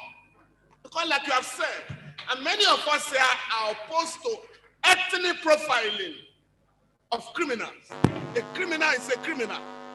And therefore, the few criminals are giving all Fulani people bad news. We must expose them. And we must also ensure that they are prosecuted. I mean, just like you said, General Muhammadu Buhari is a Fulani, even a header. But he doesn't go, General Buhari doesn't go to Katsina looking for grazing route. I'm sure you have seen him in his farm, in his little ranch. So how can you in this age and time be talking of looking for grazing routes in the 21st century, where you have alternative animal husbandry? And the best example in Africa is Botswana, a small country of 1.2 million people. You can Google. The cattle population there is 2.8 million. But that country has markets in every country in Europe for animal husbandry, to sell meat. So it's not rocket science to produce meat and distribute. So please, people like you must speak out about. Now, for me, we're in a very perilous time. And we're still talking of Onoche. By the way, she was rejected last year. I'm not sure you are aware. She was to have been made a national commissioner. She was rejected. Now they want to make her a resident commissioner. She has just been rejected. But mind you, they will bring her back. Because they believe we are just a pack of food. And that is why I must commend Nigeria for our rejection this time around. Don't get tired. I got here before I knew of this development. My son sent me, now you know what I'm talking about, Falani. Now, he sent me one. Falani, you call him Fal. He sent me a text about Onochi. And I said, congratulations. He said, Dad, why are we congratulating ourselves? Are we not being insulted by these people? And then what do we do? And this is my challenge to all of you. You have done very well. But please, let us be very careful. The policies of NGO can no longer help our country. You can't have non-governmental organization people out there while criminally minded people are in the parliament. What do you expect? Economic saboteurs and political buccaneers have taken over our country, and we say we are doing NGO work. No, it don't help any longer.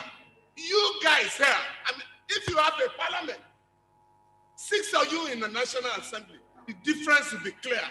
And that is why after this program,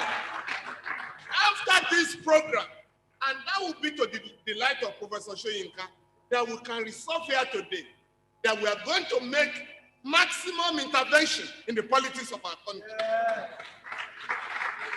And I can assure you, there is no cause for alarm. They only scare you. They won't win because their cause is wrong. Their cause is not just like your own. And the greatest tribute we can pay to Professor Wole Soyinka, who for the past 60 years have been in the forefront of the struggle of our country for change, is to rededicate ourselves to the struggle for the transformation of our country from a land of poverty to a land of prosperity. Those who are talking of, I was just laughing when you are talking of oil business. Nobody has time for oil again. It's knowledge economy, and I think Victoria made the point. When you are talking of countries that have no resources at all, and they are ahead of the world, while those of us who do not even know what to do with our wealth or our oil resources, you talk about people going to Abuja. Please, they now go to Abuja every month to share poverty. What you call, how much?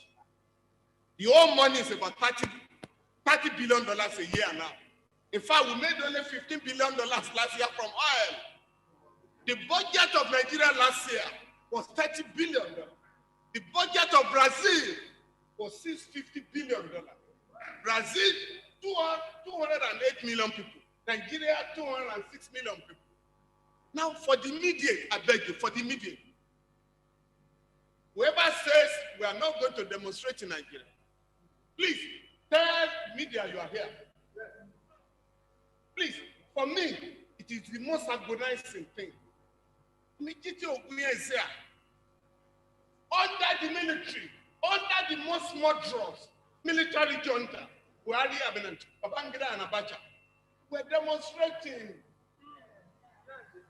in 2003, and this is painful, because they didn't pay me. In 2003, General Obasanjo, the Obasanjo administration, disbanded a rally in Kano, attended by General Muhammadu Buhari, and he led Okadibo, Chuba Okadibo. Okadibo was asthmatic. 2 days after that rally, he killed the people because he had poisonous tear gas. After that horrible experience, they came to me. I'm talking of General Buhari and others. Please, can you go to court for us? We have no money to pay. Because the police are saying they did not take police permit. How can you have a rally? We went to court. And in November 2006, we won the case where the court declared that police permit in Nigeria for rally is illegal and unconstitutional. The police appealed to the Court of Appeal. And the Court of Appeal in December 2008 said that police permit is a relic of colonialism and that a free people do not need permit to enjoy their freedom. Based on those two judgments, we mobilized the National Assembly, a more serious National Assembly than this one. And they made a law in 2015, March 28, that if you are going to have a rally in Nigeria, all you need to do is to inform the police. The police will provide adequate security. Last year, Section 83, Subsection 4 of the Police Act of 2020 has repeated that provision by saying during protests, the police have a duty to protect you so that the so-called hoodlums created by them will not disrupt your... Oh, you don't know that hoodlums are created by them.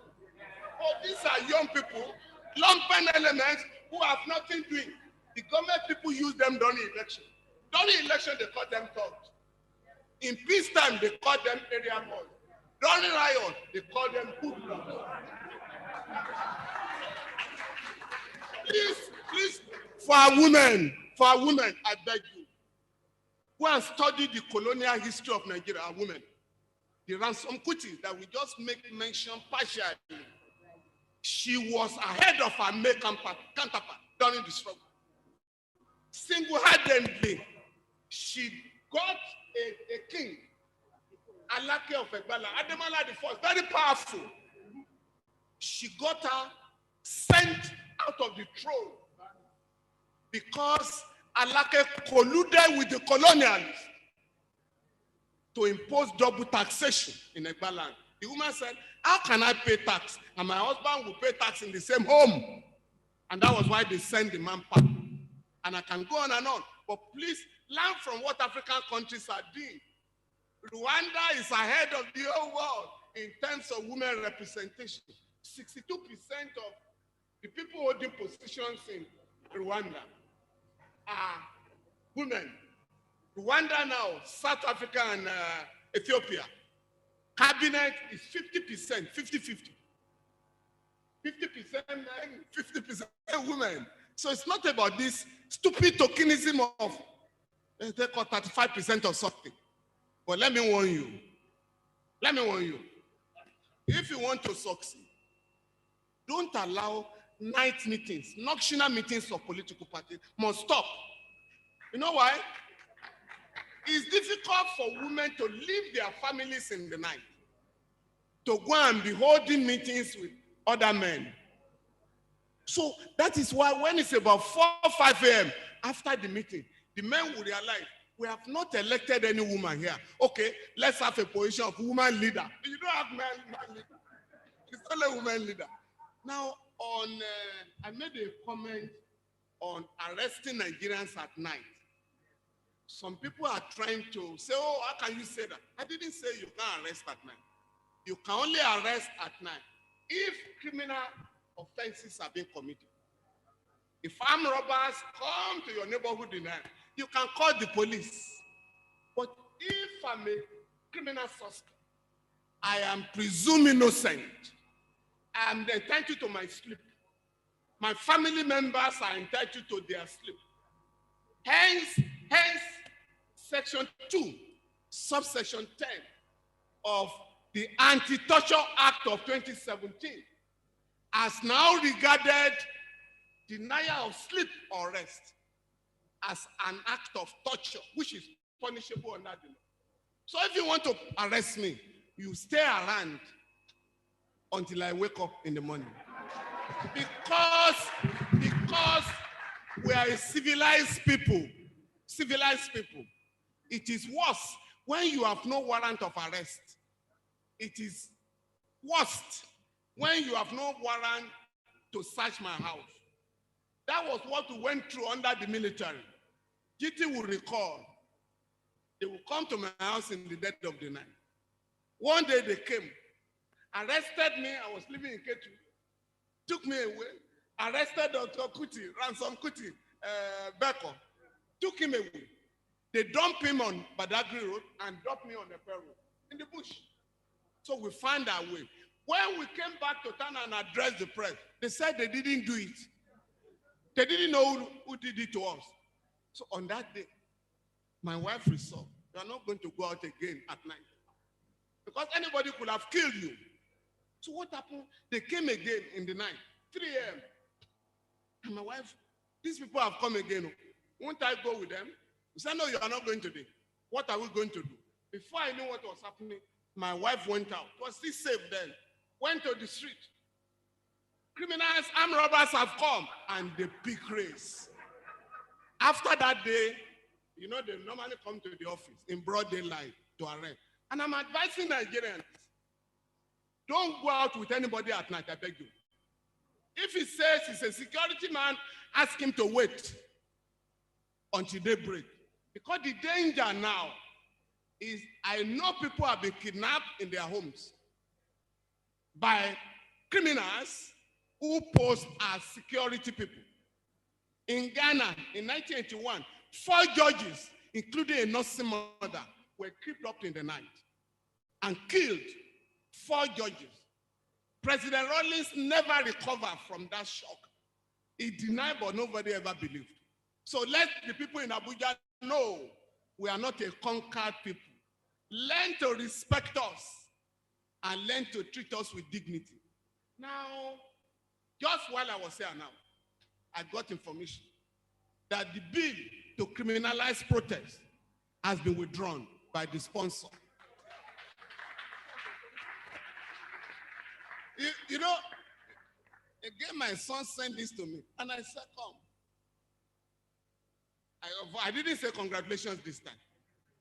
I said, The Yoruba say, if you are being pursued by a masquerade, keep on trying. Because just like you are getting tired, the masquerade is getting tired too. The latest for the media, please, and this is my final one. The latest for the media, they have just approved a budget of 4.8 billion to the security forces to monitor your telephone conversation, your WhatsApp, and whatever. So that when you are communicating with your friend or your political ally, and they say the message is dangerous, you are going to be arrested. And now I'm saying, have no fear. We are going to come. Because by virtue of section 37 of the Constitution, your right to telephone, your correspondence, telegraphic communication are protected by the Constitution. Therefore, we are going to challenge the violation. The money has been voted. We're not going to allow them to spend the money. Finally, I want to beg you, the media, I beg you, and we must not be sentimental about it. You have to self-regulate. There's a lot of mess going on. And if you don't self-regulate, they are going to regulate you. I'm challenging the MPN, the NUJ, and the Guild of Editors to meet urgently and bring out some new code of conduct. Because today, 2 people or 1 person can sit down in his house, set up an online medium, and begin to send any message. Some of them just meant to blackmail. So that must be correct. We must not wait for the government to do that. In the case of Twitter, my colleague has told you, by now they were going to be prosecuting Nigerians for trying to use Twitter through another means. But we have gone to court, and the court has given an injunction until the determination of this case. Thou shalt not punish any Nigerian. And by the way, there is no law in Nigeria that allows the government to punish anybody who defies an illegal suspension. There is no provision in our country, in our law, to punish somebody for an offense that is not prescribed by law. And that is what they wanted to do. Let me round up by saying, please, it is Kanu today. It is Boho today. It may be your turn tomorrow. We may not like them, and some of us are critical of these gentlemen, but there are certain irreducible minimum standards in our country. So we must not allow the Buhari regime to take us back to 1984. And many of you are very young then. An attempt was made to kidnap a politician in London. He had already been kidnapped. He was being taken to the airport when a lady in her flat saw the strange and primitive treatment of a human being and cried to the security. And that was why that was stopped, Umaru Diko. So you can't go back to Umaru Diko in 2021 under the law, and Kenya cannot admit this. That's why Kenya is in trouble. Kenya cannot admit that in our soil, a Nigerian was taken out of our country without going through the law. If you want to remove a criminal suspect in any country, you must go to court. We call it extradition. You will file why you want him taken out. He will get his own lawyer to say why I should not be taken out. It is after the court has said, this man has done bail in his country. It should that you can bring him here legitimately, but to abduct a put tranquilizer on him or send him to sleep is against section 35 of the Constitution. Right to liberty is also against right to fair hearing. And therefore, those who say back through some we intercepted him through some international. No, there's nothing like that. Interpol does not. Interpol, and I challenge does not abduct and deport anybody. Interpol red alert. That red alert allows a criminal suspect to be arrested pending extradition, not pending abduction. Therefore, let these guys know we're civilized people. You can't go to a citizen's house who is we have raided. Please, you can look at the meaning of raid in your phone. Raid means to launch an attack on an enemy camp. A citizen cannot be an enemy when he has not even been tried. So you can't go to a citizen in the night and come out to say, we killed 2 people, as if you are talking of 2 goats or 2 dogs. 2 people. Who are they? What is their identity? Of course, they did it in Lagos last week. I can assure you, we will investigate, because under the law, anybody who is killed, there must be a corona symptom.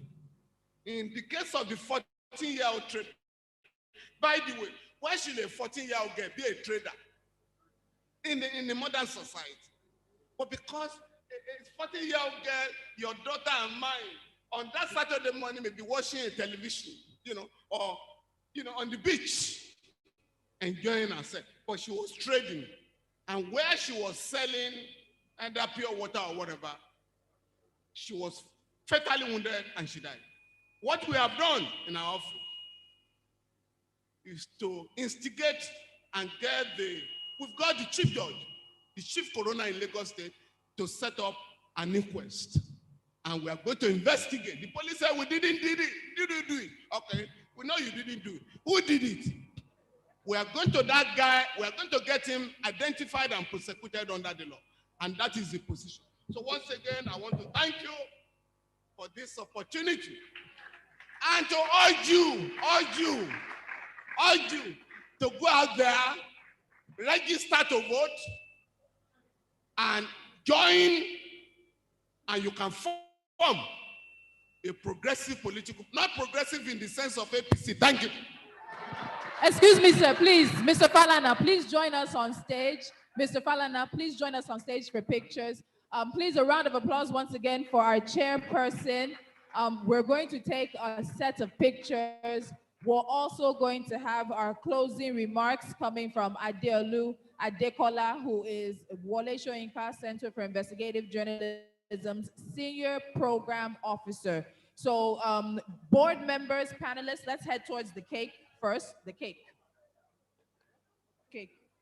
I have my orders from them, sorry. I have my orders. You don't mess it up. Please, panelists, chairperson, yes, board members as well, please join.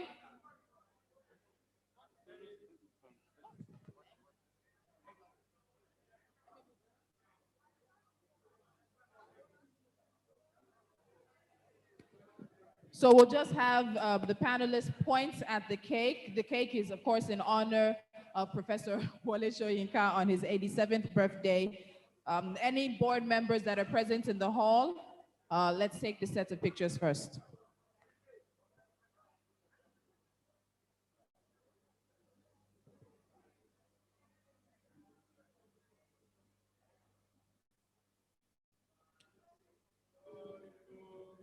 Happy birthday to you. Happy birthday to you, Prof. Queen. Happy birthday to you. All right, let's have the pictures here for the panelists as well as the chairperson alone. Panelists and the chairperson in front of the stage. Center stage, please.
All right. Thank you once again to everyone who was part of this online and offline.